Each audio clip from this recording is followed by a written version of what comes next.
Hello my dear कॉमियंस, कैसे हैं आप सब। मुझे उम्मीद है कि मस्त होंगे, झकास होंगे, बिंदास होंगे, आजाद होंगे और पढ़ने के लिए तैयार होंगे। अब निक्कू भैया हैं, क्या लाए। तो अब मैं लेके आ गया आपके पास लेक्चर नंबर 2, जो कि है किसका, रिकंस्टिट्यूशन ऑफ पार्टनरशिप फॉर्म का।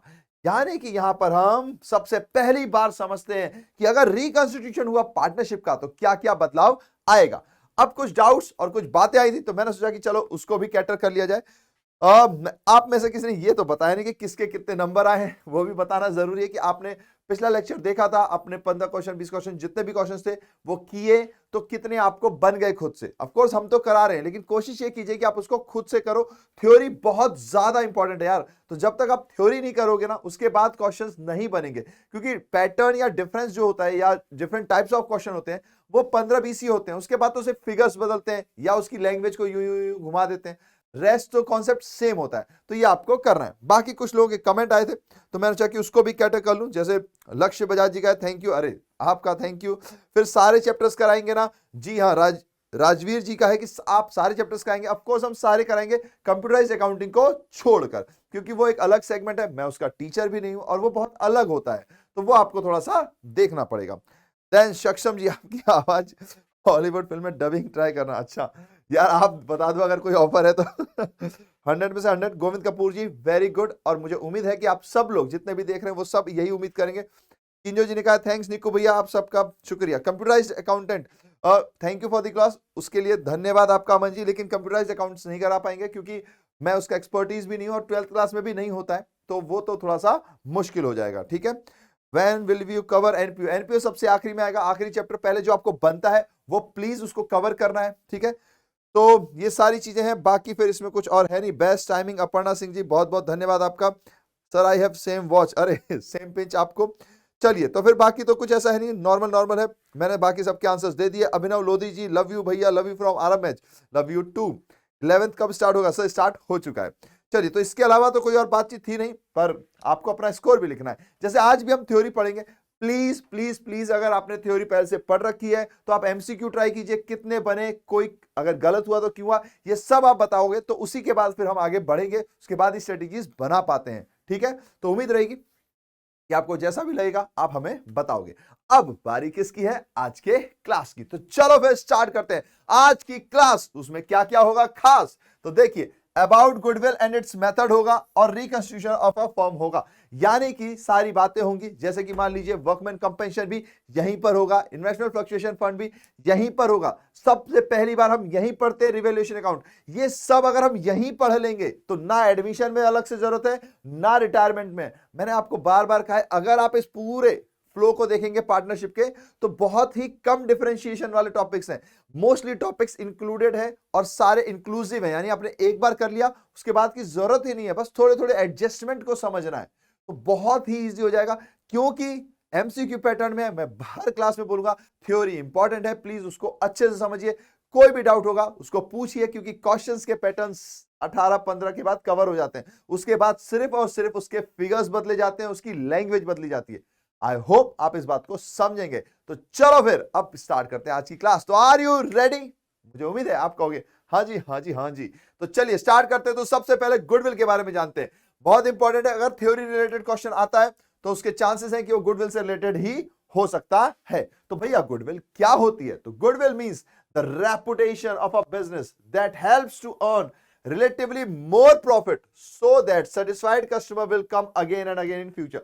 गुडविल का बेसिक मतलब कुछ नहीं, बस इतना समझ लो, आपकी शाख, वो क्वालिटी जिसकी वजह से लोग आपकी तरफ आते हैं, या फिर आप अगर फूल हैं तो भंवरे तो चलकर आ ही जाएंगे। ये सारी चीज क्या है? फूल होना एक गुडविल है। यानी अगर खुशबूदार फूल हो तो अदरवाइज नहीं आते। तो बस यही पॉइंट है। अगर आपकी कोई बहुत अच्छी प्लेस पर शॉप है जहां पर लोग चले आते हैं कि यार सबसे पास यही दुकान है, यही ले लो, ये भी एक गुडविल है। अगर आपकी दुकान में सचिन जी आए फीती काटने और आपकी दुकान चल पड़ी, तो वो जो आना हुआ वो भी कहीं ना कहीं एक गुडविल है। हर वो चीज जिसकी वजह से आपको नॉर्मल प्रोसेस से ज्यादा फायदा हो जाए, वो गुडविल है। समझे? चलिए, so we can say that goodwill of a firm helps to earn higher profit. यही इंपॉर्टेंट पॉइंट है कि गुडविल का मतलब है कि नॉर्मल प्रॉफिट तो सब अर्न करते हैं, हम में ऐसा क्या खास है कि लोग हमसे इतनी मोहब्बत करते हैं। तो यही जो चीज है वो गुडविल है। बिजनेस की दुनिया में हम क्या कहेंगे? प्रॉफिट, क्योंकि वहां पे प्रॉफिट ही मोहब्बत होती है। आखिरी ख्वाहिश भी वही है, पहली ख्वाहिश भी वही है। Now higher profits in comparison to the normal profits earned by the similar for in the same business. जाहिर सी बात है, जो हमारे को एक्स्ट्रा मिल रहा है वो हमारे कॉम्पिटिटर से एक्स्ट्रा मिल रहा है तभी, अदरवाइज हमें भी एक्स्ट्रा मिल रहा है, उन्हें भी एक्स्ट्रा मिल रहा है, तो फिर तो कोई कॉम्पिटिशन नहीं हुआ। तो ये जो भी रीजन है वो सब हमारे लिए गुडविल ही कहलाती है। ठीक है, चलो गुडविल समझ गया। अब आगे की बारी, नेचर ऑफ गुडविल क्या है भैया? तो जाहिर सी बात, अब तो हमें पता ही है, 11th में भी हमने पढ़ा हुआ है कि गुडविल क्या है? एक प्रकार का फिक्स्ड एसेट। लेकिन किस प्रकार का फिक्स्ड एसेट? तो वो है इंटेंजिबल। अब फिक्स्ड एसेट्स की जगह इसको प्रॉपर्टी, प्लांट एंड इक्विपमेंट बोलते हैं, जो कि एएस 10 में डील किया जाता है। जब सीए की दुनिया में जाएंगे तो आपको पता चल जाएगा, वहां एएस 10 पढ़ाया जाएगा आपको। नाउ तो गुडविल क्या है भैया जी? एक प्रकार का फिक्स्ड एसेट्स है, जिसको अब क्या बोलते हैं? तो अब अगर आप देखोगे तो प्रॉपर्टी, प्लांट एंड इक्विपमेंट के वर्ड से ये आता है। ठीक है, ये छोटी छोटी मगर मोटी बातें आपको याद रखनी। जहां भी सर्कल होगा प्लीज उस बात को याद रखिएगा, क्योंकि एमसीक्यू वहां से आ सकते हैं, इसलिए सर्कल किया गया। But not a tangible asset, पर ये कोई टेंजिबल एसेट नहीं है, plant, building etcetera. It is an intangible asset. इस पर भी क्वेश्चन बन सकता है। Now but not a fictitious asset, यही पॉइंट ध्यान रखना है कि गुडविल कोई फिक्शिशियस एसेट नहीं है। या ये तो बताओ फिक्शिशियस एसेट क्या होता है?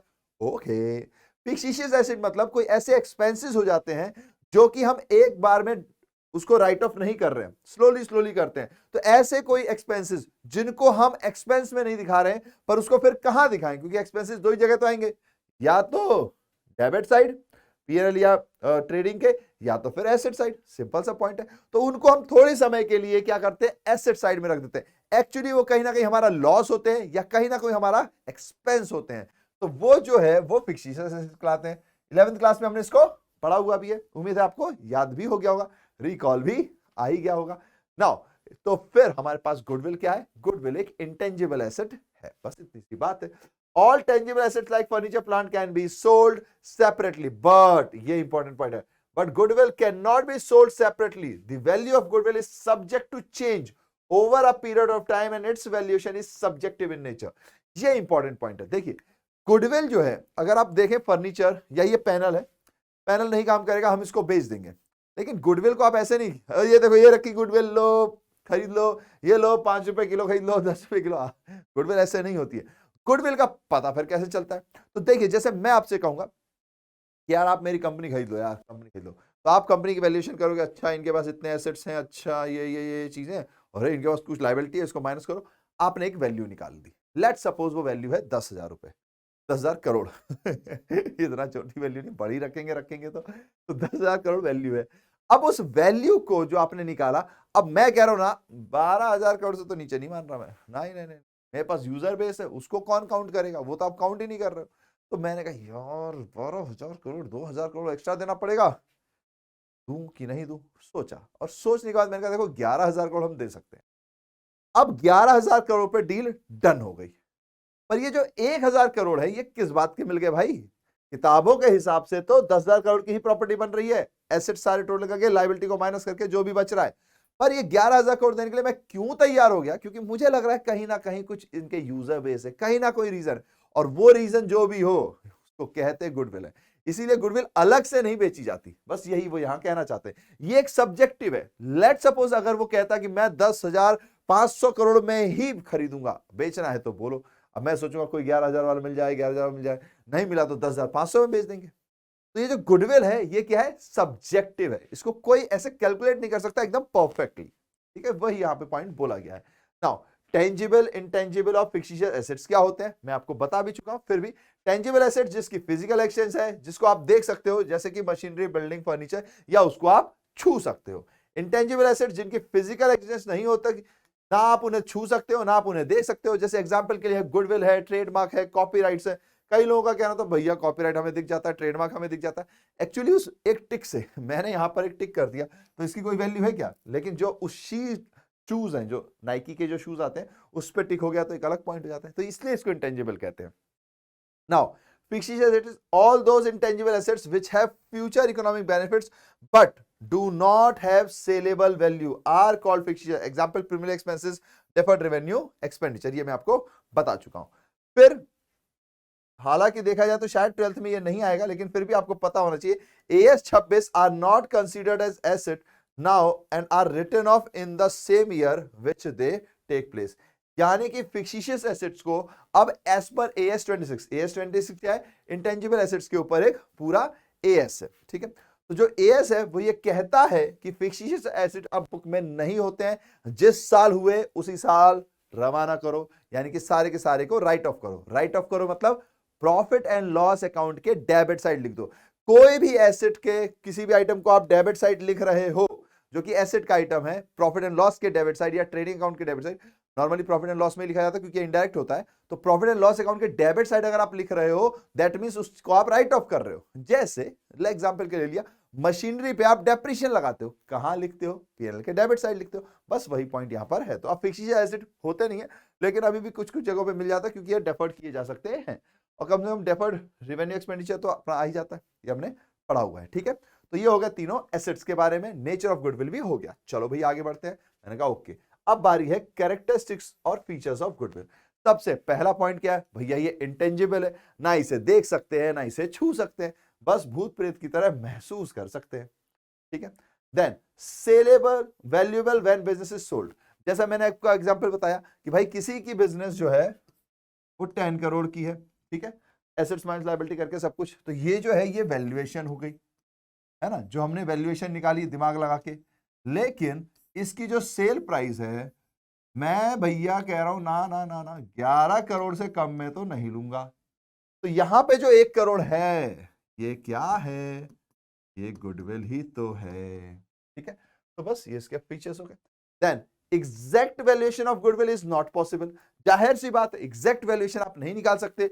हो सकता है यहां पे 1 करोड़ की जगह अगर ये हटके 10.5 करोड़ हो गया तो यहां पे 0.5 करोड़ हो जाएगा गुडविल। यानी कि यहां पर डील के ऊपर डिपेंड करता है, और डील में तो नेगोशिएशन स्किल्स भी होती हैं, बहुत सारी चीजें आती है। किसी की ज्यादा मतलब एकदम जल्दी से पैसे चाहिए तो वो थोड़ा कम में भी कर लेता है, तो ये सारी सिचुएशन अराइज होती है। इसका मतलब कि गुडविल कहीं ना कहीं सब्जेक्टिव है, एग्जैक्ट वैल्यूएशन कर पाना पॉसिबल नहीं है। जाहिर सी बात है फिर सब्जेक्टिव वैल्यूएशन अगर देखा जाए तो ये इसका रिपीटेड पॉइंट है कि गुडविल एक सब्जेक्टिव वैल्यूएशन है। हो सकता है आपको किसी को लग रहा है कि भाई 11 करोड़ कोई हमें ग्राहक मिल ही गया, ऐसा क्यों सोचे कि ना मिले, कोई मिल ही गया ग्राहक, कोई मिल गया और 12 करोड़ में तैयार हो गया। तो ऐसे केस में 10 करोड़ के वैल्यूएशन है, 12 करोड़ मिल रहा है, यानी कि 2 करोड़ मेरे लिए क्या हो गए, गुडविल हो गए। यानी कि ये कहीं ना कहीं सब्जेक्टिव है, डिपेंड करता है। फिर वैल्यूएबल एसेट, भैया ये वैल्यूएबल एसेट तो है, ऑफ कोर्स वैल्यूएबल एसेट है। अगर मान लीजिए आपकी किसी ऐसी जगह पे दुकान है जहां पर लोग भीड़ है तो आपकी तो चलेगी ही चलेगी।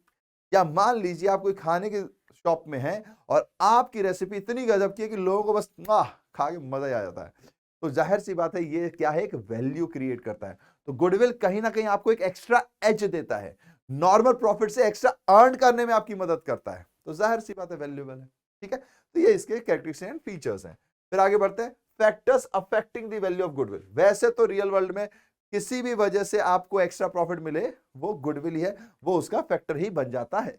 लेकिन मेजरली जो है प्लेस ऑफ बिजनेस, सबसे पहले तो बिजनेस का प्लेस क्या है, फिर नेचर ऑफ बिजनेस कि आप किस टाइप का बिजनेस करते हो। कई टाइप के बिजनेस ऐसे होते हैं जिसमें वैल्यूज जल्दी क्रिएट हो जाती हैं, ठीक है, तो ये उस पर डिपेंड करता है। फिर मैनेजमेंट, जाहिर सी बात है जैसे हम टाटा जी का नाम सुनते हैं ऐसा लगता है वाह यार क्या आदमी है ना। अब तो हालांकि शायद वो रिटायर हो गए हैं, कभी कभी एडवाइस देते हैं, लेकिन फिर भी जैसे ही एक टाटा का नाम आता है ना अंदर से लगता है कि यार नहीं ये तो अच्छा ही करेंगे। मैनेजमेंट क्यों, क्योंकि मैनेजमेंट की वजह से भी होता है। कई मैनेजमेंट इतने अच्छे होते हैं कि लोग उन पर भरोसा करके उनके शेयर्स खरीदते हैं। Then duration of business, duration of business पे भी काफी डिपेंडेंट रहता है। जैसे मान लीजिए आप कोई 2 ही साल के लिए काम कर रहा है तो उसकी गुडविल उतने के हिसाब से होगी, पर कोई 10 साल से काम कर रहा है, यार अपन नहीं देखते हैं कई लस्सी की दुकानें पड़ी हुई यार, अरे भाई इनके दादाजी ने लस्सी की दुकान खोली थी। जैसे मैं आगरा में पेठा खाने गया था, शायद पंचशील पेठा ऐसा कुछ नाम था, बचपन पता नहीं कब की दुकान है वो, है ना, और उन्हीं के सारे आउटलेट्स भी चलते हैं, तो नाम ही उनका चलता है। तो पूरे आगरे में आप कहीं भी चले जाओगे ना, बहुत ही रेयरेस्ट चांस होगा कि उनके नाम में कहीं पंचशील नहीं होगा, होगा ही पंचशील। अब पेठा कोई स्पेशल खास तो नहीं होता ना, मैंने भी खाया लेकिन मुझे कोई इतना ज्यादा डिफरेंस दिखा ऑफ कोर्स, लेकिन कुछ ना कुछ तो ऐसा होगा ही कि भाई उनका नाम ही दौड़ गया एकदम, कि हर किसी के नाम के आगे वो या नाम के बीच में कहीं ना कहीं पंचशील होता ही होता है ना। तो ये क्या है आपके पास, ड्यूरेशन ऑफ बिजनेस से भी कई चीजें डिपेंड करती हैं और कई बार क्वालिटी से भी करता है। तो ये आ गया आपके पास क्वालिटी ऑफ प्रोडक्ट, लो बोला और हाजिर। तो क्वालिटी ऑफ प्रोडक्ट की वजह से भी आपकी गुडविल तय की जाती है। देन इंसेंटिव्स, आप क्या इंसेंटिव्स देते हो उस पर भी आपकी गुडविल तय की जाती है, तो उसकी वजह से ही फायदा हो सकता है। या डिग्री ऑफ कंप्लीटेशंस, आप कितने अपने प्रोजेक्ट्स को कंप्लीट कर लेते हो, कंपटीशन, सॉरी कंपटीशन कह रहा हूं मैं, प्रोजेक्ट कंपटीशन कितना है। मान लीजिए अगर किसी के यहाँ बहुत ज्यादा कंपटीशन है तो जाहिर सी बात है लोग वहां पर बट जाते हैं, लेकिन अगर मान लीजिए आपका कोई कंपटीशन ही नहीं है तो चांसेस है कि आपकी गुडविल बहुत ज्यादा बनी रहेगी, क्योंकि कोई ऑप्शन भी नहीं है। पर इसमें मैं ये कहूंगा कि आपको थोड़ा सा सब्जेक्टिव सोचना पड़ेगा कि लेट सपोज बहुत कंपटीशन है लेकिन एकदम से कोई उड़ गया तो उसकी गुडविल एकदम से भाग जाती है, ठीक है। तो ये भी डिपेंड है, ये सारी चीजें सब्जेक्टिव वैल्यूएशन है। बेसिक पॉइंट ये है, कोई भी एक रीजन हो जिसकी वजह से आपको समझ में आ रहा है कि यार ये चीज क्यों चल रही है। जैसे कई शॉप्स होती हैं जहां पे किसी की कचौड़ी बहुत फेमस होती है, कुछ होती है जहां पर यार यहाँ बैठ के ना हवा बहुत अच्छी आती है, कुछ कहते हैं यार यहाँ बैठ कर ना एनवायरमेंट बड़ा सूदिंग लगता है। ये सारे कोई ना कोई रीजन सब कहीं ना कहीं गुडविल से ही कनेक्ट करते हैं। Brand image, availability of advertising media, ये सब चीजें भी आपकी बहुत ज्यादा इंपॉर्टेंट हो जाती है गुडविल के केस में। आपने खुद ही देखा है कई बार लोग हुआ बना देते हैं गलत गुडविल भी क्रिएट हो जाती है जब हम किसी को देखते हैं कि कोई यहाँ एड में आ रहा है, वहां एड में आ रहा है, और टीवी में भी आ रहा है, न्यूज चैनल में भी आ रहा है, भाई ये तो कोई बड़ा आदमी है ना। और बाद में नीचे से पता चलता है भाई पैसा देकर ही सब कुछ किया गया। कई केसेस ऐसे आते हैं, है ना, हमने देखे में। तो कोई भी रीजन हो जिसकी वजह से आपकी शाख बढ़ रही है, आपको प्रॉफिट्स अर्न एक्स्ट्रा हो रहे हैं, वो आपके लिए गुडविल है। जरूरी नहीं कि इतना ही हो, कोई भी और भी वजह हो सकती है। ये कुछ नाम है जिससे आपको ध्यान रहे, ठीक है। चलिए तो फिर आगे बढ़ते हैं। नाउ क्लासिफिकेशन ऑफ गुडविल, अब यहां से इंपॉर्टेंट टॉपिक स्टार्ट होता है जहां से क्वेश्चन बनने का चांस है। सबसे पहली बात, गुडविल आपकी दो प्रकार की होती है, एक परचेज गुडविल होती है और सेल्फ जनरेटेड गुडविल होती है। तो परचेज गुडविल क्या होती है, नाम से समझ में आ रहा है, जिसको मैंने परचेज किया। जाहिर सी बात है जब मैं ये कॉस्ट पे कर रहा हूं या फिर मैं ये वाली कॉस्ट पे कर रहा हूं तो कहीं ना कहीं ये जो 2 करोड़ रुपए है ये गुडविल के दे रहा हूं, ये 0.5 गुडविल के ही है, या ये 1 करोड़ गुडविल के ही है। That means I am purchasing that goodwill, बस इतनी सी बात है। तो ये परचेज गुडविल है। तो परचेज गुडविल क्या हुआ भैया, purchase goodwill is the goodwill which is acquired by making a payment. किसको, for example when business is purchase the excess of purchase consideration over its net assets, जितना मैंने पे किया उसकी एसेट से, नेट एसेट बोली गई है यानी कि एसेट्स माइनस लायबिलिटी, तो उसकी वैल्यू हुई, उससे अगर ज्यादा आपने पे किया है तो वो क्या है, जो ज्यादा पे किया है वो कहीं ना कहीं आपने गुडविल परचेज की है, ठीक है। Now features of purchase goodwill, it occurred on purchase of a business. जाहिर सी बात है कब आएगा भैया, जब आप कुछ परचेज करोगे किसी का बिजनेस तभी आएगा, सिंपल सी बात है। It is recorded in the books of account as it is a consideration paid for it. The most important line आपको याद रखना है, परचेज गुडविल लिखा जाता है क्योंकि इसका कंसिडरेशन पे किया गया है, आपकी जेब से रुपए खाली हुए हैं, समझे, ठीक है। उम्मीद है आप कह रहे होंगे हाँ हाँ हाँ हाँ। Now it is shown in the balance sheet as an asset, जाहिर सी बात है ये एक एसेट की तरह आपका दिखाई देगा क्योंकि ये 2 करोड़ रुपए आपने एसेट समझकर ही खर्च किए हैं। It is amortized at the earliest but not later than its useful economic life, यानी कि क्या भैया गुडविल भी रिटर्न ऑफ होता है, अरे होता है ना, हमने amortization सुना हुआ है फिक्स्ड एसेट्स के में, टेंजिबल एसेट्स के केस में डेप्रिशिएशन वर्ड है, इंटेंजिबल एसेट्स के केस में amortization वर्ड है। गुडविल क्या है, एक इंटेंजिबल एसेट है, तो इसको राइट ऑफ किया जाता है, पर उस राइट ऑफ को क्या बोलते हैं, amortized बोलते हैं। और जाहिर सी बात है 1 साल में पूरा amortize नहीं किया जाता, जैसे जैसे उसके बेनिफिट्स मिलते जा रहे हैं ओवर द ईयर इसको amortize किया जाता है। तो जो इसकी इकोनॉमिक लाइफ है उसके बेसिस पर ही इसको amortize किया जाता है, ठीक है। काफी सिंपल है, ज्यादा कुछ नहीं है, बट इंपॉर्टेंट पॉइंट जो लाइन थी वो ये थी कि भैया जी इसको खरीदा जाता है, इसके कंसिडरेशन पे किया जाता है, ये आपको ध्यान रखना है। नाउ क्लासिफिकेशन ऑफ गुडविल में second point, self generated goodwill, inherent goodwill, मेरे मन को भाया मैंने 1 करोड़ गुडविल को बताया राइम भी बन गई, और क्या चाहिए हमको। It is generated internally, goodwill which arise from a number of characteristics or attributes which are ongoing business process। यानी कि यहां पर क्या हुआ, गुडविल आपने अंदर ही अंदर कैलकुलेट कर ली है, ठीक है। अब ये खुद से सोच के देखो आपकी, आप अंदर ही अंदर कैलकुलेट करो, किसी को क्या पता, ये तो अपनी खुद की वैल्यूएशन हो गई। तो सेल्फ जनरेटेड जो गुडविल है उसके फीचर्स क्या बनेंगे, सबसे पहला बात भैया ये इंटरनली जनरेटेड होता है over a period of long time, but true cost cannot be placed on its type of goodwill, its valuation depends on the subjective judgment of the valuer।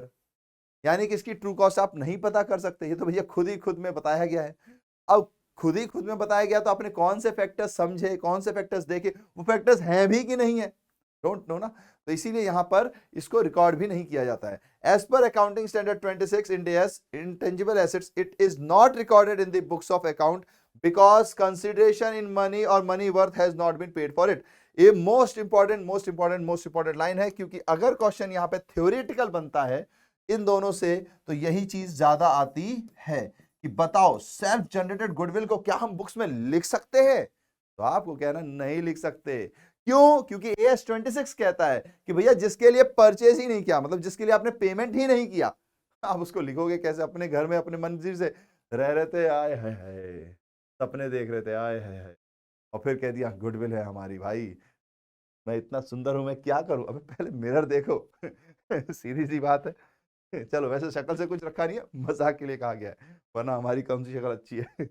चले फिर आगे बढ़ते हैं। समझ गए आप बेसिक पॉइंट क्या है? परचेज गुडविल में हम कहीं ना कहीं पेमेंट कर रहे हैं, तो वहां से वो परचेज होकर आ रही है, यानी कि दिख नहीं रही है लेकिन हमने गुडविल के ही पैसे दिए, ये हमारा असम्पशन है। हम मान के चल रहे हैं कि 2 करोड़ रुपए, मेरे को मजा थोड़ी आ रहा है कि अपनी जेब से 2 करोड़ रुपए बांटो, आज मेरा दिल खुश है भाई, गार्डन गार्डन है, लो 2 करोड़ पकड़ो, ऐसा नहीं है।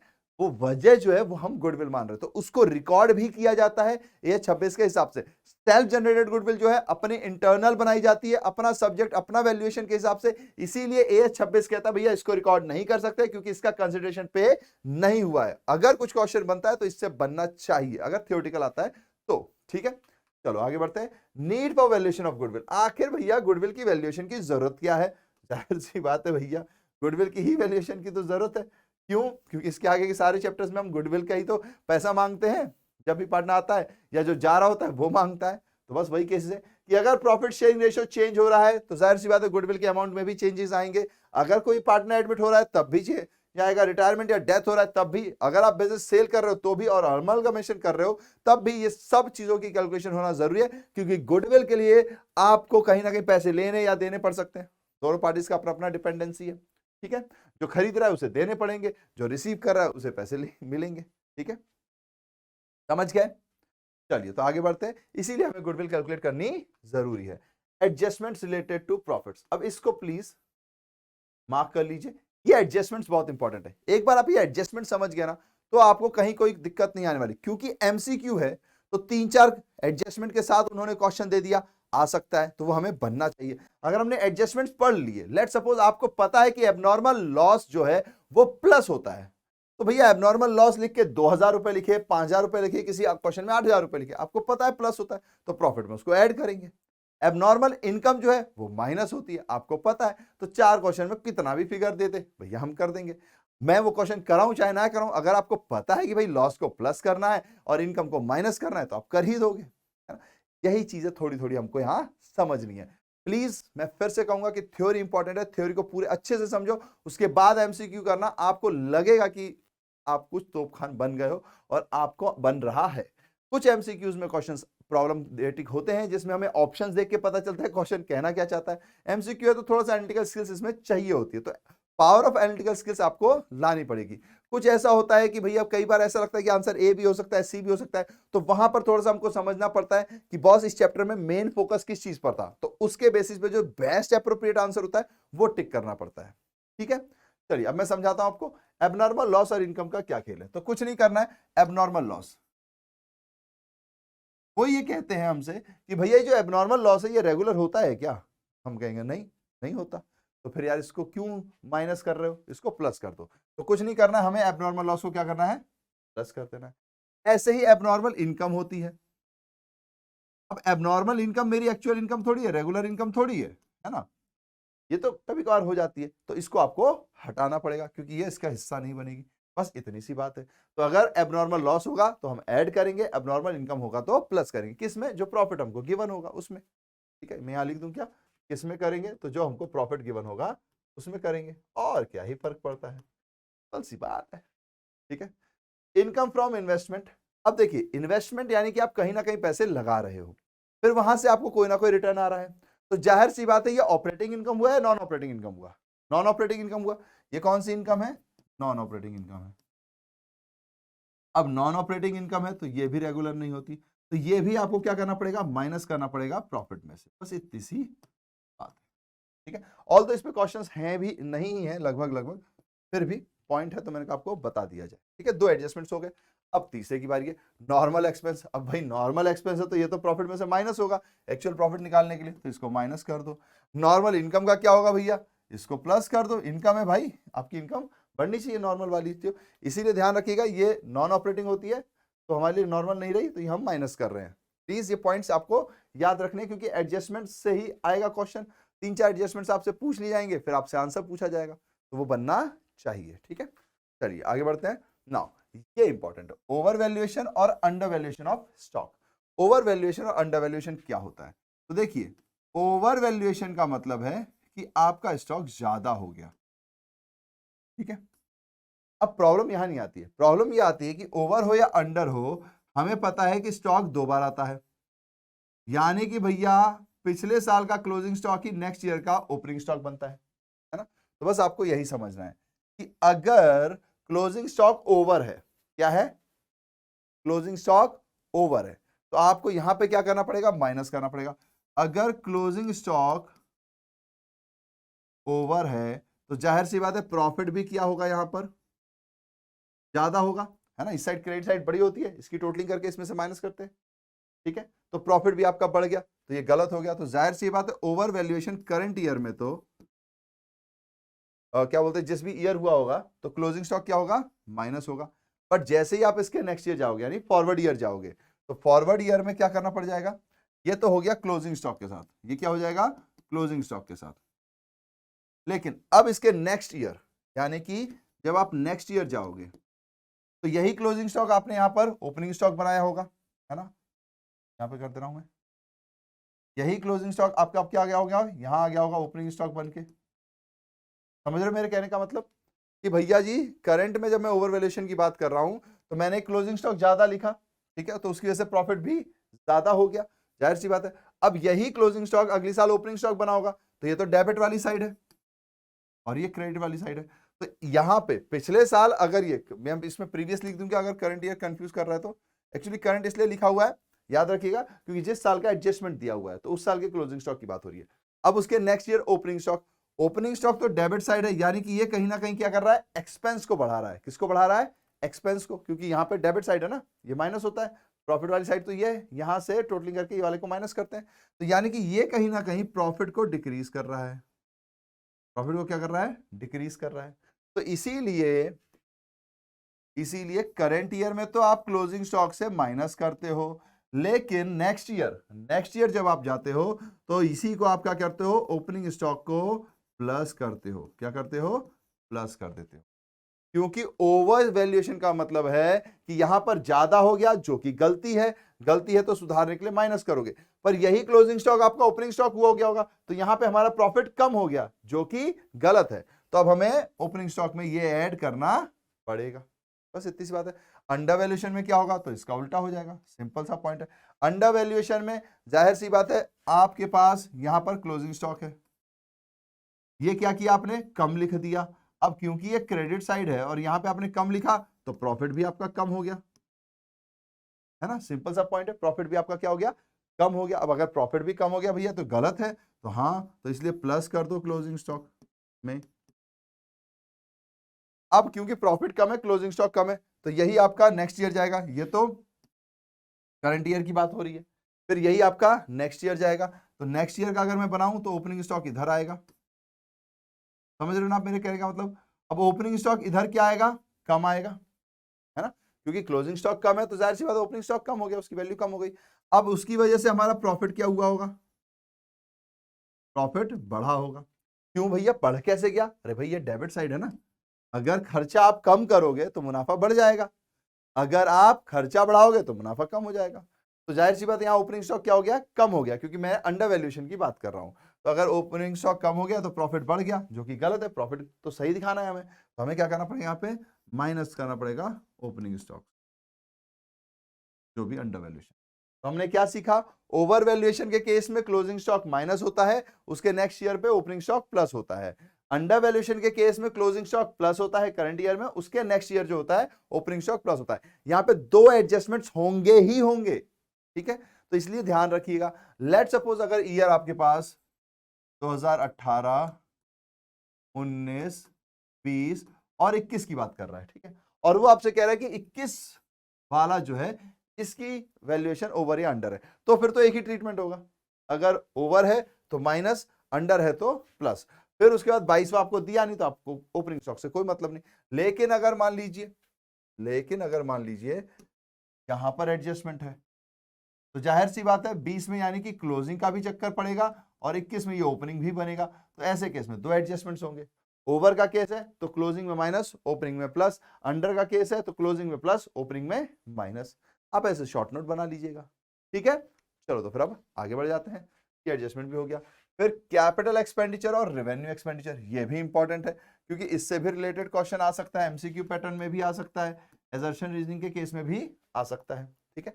ये कहना क्या चाहता है भैया, तो देखिए ये कह रहा है कि अगर आप फर्नीचर की कीमत, क्या कर रहे हो आप, फर्नीचर की कीमत कितनी है, 20,000 रुपए है, लेकिन गलती से आपने इसको रेवेन्यू एक्सपेंडिचर बना दिया। आपने क्या कर दिया, इसको रेवेन्यू एक्सपेंडिचर बना दिया। तो जैसे ही आपने इसको रेवेन्यू एक्सपेंडिचर बना दिया तो जाहिर सी बात है रेवेन्यू एक्सपेंडिचर बढ़ गया, है ना। किसी कैपिटल एक्सपेंडिचर की चीज को आपने रेवेन्यू एक्सपेंडिचर बना दिया तो रेवेन्यू एक्सपेंडिचर बढ़ गया, ये एक केस है। अब रेवेन्यू एक्सपेंडिचर बढ़ गया, इसका मतलब प्रॉफिट आपका रिड्यूस हो गया। प्रॉफिट क्या हो गया, रिड्यूस हो गया। एक्सपेंस बढ़ेगा तो प्रॉफिट तो कम होगा, रेवेन्यू एक्सपेंडिचर ट्रीट कर लिया मैंने। अब मुझे तो इस गलती को सुधारना पड़ेगा, तो मुझे क्या करना पड़ेगा, बताइए। इस प्रॉफिट में ये वाला फर्नीचर ऐड कर दूंगा मैं, जो भी इसकी वैल्यू होगी। लेकिन अब एक प्रॉब्लम है, प्रॉब्लम क्या है कि भैया डेप्रिसिएशन का अमाउंट, तो जाहिर सी बात है डेप्रिसिएशन का जो भी अमाउंट होगा वो तो माइनस ही होगा, ठीक है। डेप्रिसिएशन का अमाउंट जो भी होगा वो क्या होगा, वो तो माइनस ही होगा क्योंकि वो तो नॉर्मल एक्सपेंस के अंदर आता है। ध्यान रखिएगा डेप्रिसिएशन का जो है वो नॉर्मल एक्सपेंस होता है, ठीक है, नॉन कैश आइटम होता है बट एक्सपेंस वो नॉर्मल है, बस। अब यहां पर एक और सवाल आ गया भैया कि अगर बी केस मान लू रिपेयर था, क्या था, रिपेयर था, ठीक है। मैंने इसको गलती से कार, मान लीजिए रिपेयर कार का हो रहा था, तो रिपेयर था, मैंने इसको कार में ऐड कर दिया, कार में क्या कर दिया, ऐड कर दिया। अब इसकी वजह से क्या हुआ होगा, मेरा रेवेन्यू एक्सपेंडिचर यानी जो खर्चा था वो मेरा कम दिख रहा होगा, है ना। एक 10,000 की चीज, लेट सपोज रिपेयर अगर 10,000 रुपए का था तो मेरे पास 10,000 का खर्चा आता, ठीक है, खर्चा आता तो प्रॉफिट भी कम हो जाता, क्योंकि खर्चा आता तो मतलब खर्चा बढ़ रहा होता, प्रॉफिट कम हो जाएगा।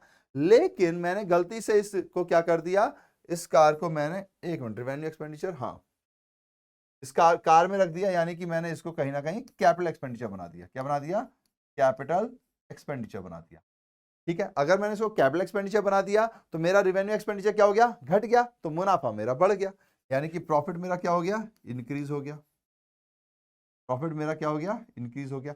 अब इसको ठीक करना पड़ेगा, तो ठीक करने के लिए क्या करें भैया, यहाँ पे रिपेयर को ऐड करो, रिपेयर एक्सपेंस यहाँ पे क्या होगा, ऐड होगा, लेकिन ऐड करने का मतलब है कि यहाँ पे प्रॉफिट में से माइनस होगा, ठीक है, प्रॉफिट में से क्या होगा, ये माइनस होगा, ठीक है, प्रॉफिट में से माइनस होगा। अब अगर मान लीजिए इसको आपने कार बनाया होगा तो इसमें डेप्रिसिएशन चार्ज कर दिया होगा, जाहिर सी बात है अगर आप इसको कार समझ रहे होंगे तो इसमें डेप्रिसिएशन चार्ज कर दिया होगा, तो भैया अब उसको हटाएंगे तो प्लस करेंगे डेप्रिसिएशन, ठीक है। बस इतना सा पॉइंट है, खत्म भैया। ये एडजस्टमेंट्स यूं ही बनने लग जाएंगे, आपको बस यही चीजें ध्यान रखनी है कि अगर आपने कोई कैपिटल एक्सपेंडिचर की चीज को रेवेन्यू एक्सपेंडिचर बना दिया तो इसका मतलब कि आपने प्रॉफिट को डिक्रीज कर दिया, रेवेन्यू एक्सपेंडिचर को बढ़ा दिया। प्रॉफिट हमको सही दिखाना है, डिक्रीज कर दिया तो भैया अब प्लस करो, पर अगर इसमें डेप्रिसिएशन का कंपोनेंट है तो वो तो ऑलरेडी माइनस होगा, वो तो सिंपल सा पॉइंट है। ऐसे ही अगर कोई रेवेन्यू एक्सपेंडिचर का आइटम था जिसको आपने कैपिटल एक्सपेंडिचर बना दिया है तो इसका मतलब भैया जी आपने एक्सपेंडिचर कम कर दिया, प्रॉफिट बढ़ गया, तो ऐसे केस में एक्सपेंडिचर को बढ़ाओ, क्योंकि जो एक्सपेंस है वो तो एक्सपेंस साइड जाएगा, तो रेवेन्यू एक्सपेंडिचर को आप क्या करोगे, ये रेवेन्यू एक्सपेंडिचर है ना, ठीक है, तो रेवेन्यू एक्सपेंडिचर को माइनस करोगे। लेट सपोज आपने इसको एसेट बना के कोई डेप्रिसिएशन चार्ज कर दिया था, तो भैया नहीं करना है चार्ज, तो फिर हम क्या करेंगे, डेप्रिसिएशन को वापस प्लस कर देंगे। ये एडजस्टमेंट है, अगर आपको ये बन गए तो इससे ज्यादा कोई खास एडजस्टमेंट इसके अंदर नहीं है, नहीं है, नहीं है, ठीक है। चलिए होप्स हो कि आपको ये समझ में आ रहा हो, जो भी नहीं आएगा आप कमेंट में बता ही देंगे। चलिए तो अब आगे बढ़ते हैं। अब है method for valuation of goodwill. भैया जी क्या क्या मेथड है, तो सबसे पहले एवरेज प्रॉफिट मेथड है, इसमें आता है सिंपल एवरेज प्रॉफिट मेथड, ये हमें याद है। इसमें क्या होगा, ईयर 1 दिया होगा, फिर प्लस ईयर 2 का प्रॉफिट दिया होगा, फिर प्लस ईयर 3 का प्रॉफिट दिया होगा, फिर प्लस ईयर 4 का प्रॉफिट दिया होगा, या 5 6 7 जो भी दिया होगा। फिर आप क्या करोगे, क्योंकि ये 4 साल है तो इसको डिवाइड बाय 4 कर दोगे, है ना। तो ये हमारा क्या आ जाता था, इसको हम बोलते थे एपी, यानी कि एवरेज प्रॉफिट।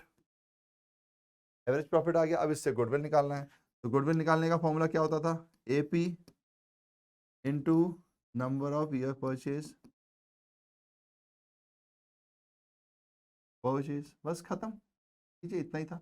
अच्छा भैया, अगर इन 4 सालों में से कोई एक जो है ना वो लॉस हो गया तो ठीक है भैया जी, लेट सपोज ये लॉस हो गया, तो ये प्लस की जगह क्या हो जाएगा, माइनस हो जाएगा। अगर लॉस हो गया तो, अगर लॉस हो गया तो, अगर प्रॉफिट है तो चारों प्लस हो जाएंगे। अच्छा भैया, अगर दो लॉस हो गए तो भाई दोनों लॉस माइनस हो जाएंगे यार। फिर भैया अगर ओवरऑल लॉस हो गया तो भैया गुडविल नहीं निकाल पाएंगे, क्योंकि प्रॉफिट है ही नहीं। प्रॉफिट है नहीं तो गुडविल कैसे निकालोगे, सिंपल सा पॉइंट है। ठीक है, ओके। गुडविल का फॉर्मूला क्या हो जाता है, तो actual profit, average profit into number of years purchase. ठीक है, तो ये हमारा सिंपल मेथड था। अब आती है बारी वेटेड एवरेज प्रॉफिट मेथड की। ये हालांकि बहुत कम होता है, लेकिन इसमें क्या होगा कि आपको प्रॉफिट्स गिवन होंगे। ठीक है, प्रॉफिट लॉस जो भी गिवन होगा, 1 2 3 4 5 साल का। फिर यहां पर आपके साथ वेट भी गिवन होगा। वेट किसी किसी का कुछ भी हो सकता है, जैसा वो कहेंगे। ठीक है, तो यहाँ पे मान लीजिए वेट 1 2 3 4 5 ही है। ठीक है, ये 1000 में है प्रॉफिट हमारे पास, ये 1000 में है, ये 1000 में है, ये हमारे पास 1000 में है भैया, ये हमारे पास 1000 में है भैया। ठीक है, तो अब इसको मल्टीप्लाई कर दोगे तो नाम दे दो, मान लीजिए ए ये रहा, बी ये रहा। तो अब आपको क्या करना है, ए मल्टीप्लाई बाय बी कर देना है। यहाँ पे आएगा, यहाँ पे आएगा, यहाँ पे आएगा, जो भी आएगा, तो ये आपका क्या हो जाएगा, टोटल हो जाएगा। अब जैसे ही ये टोटल आया, इस टोटल को आपको क्या करना है, डिवाइडेड बाय इसका टोटल, यहाँ पे जो टोटल आ रहा होगा, डिवाइडेड बाय डब्ल्यू का टोटल, यानी जो भी इसका टोटल आ रहा होगा, 1 2 3 4 5, मतलब 3 3 6 4 10 15, यानी कि इसको आप डिवाइडेड बाय 15 कर दोगे। यहाँ पे जो भी आंसर आ रहा होगा उसको डिवाइडेड बाय 15 कर दोगे, तो वो आपको मिलेगा वेटेड एवरेज प्रॉफिट।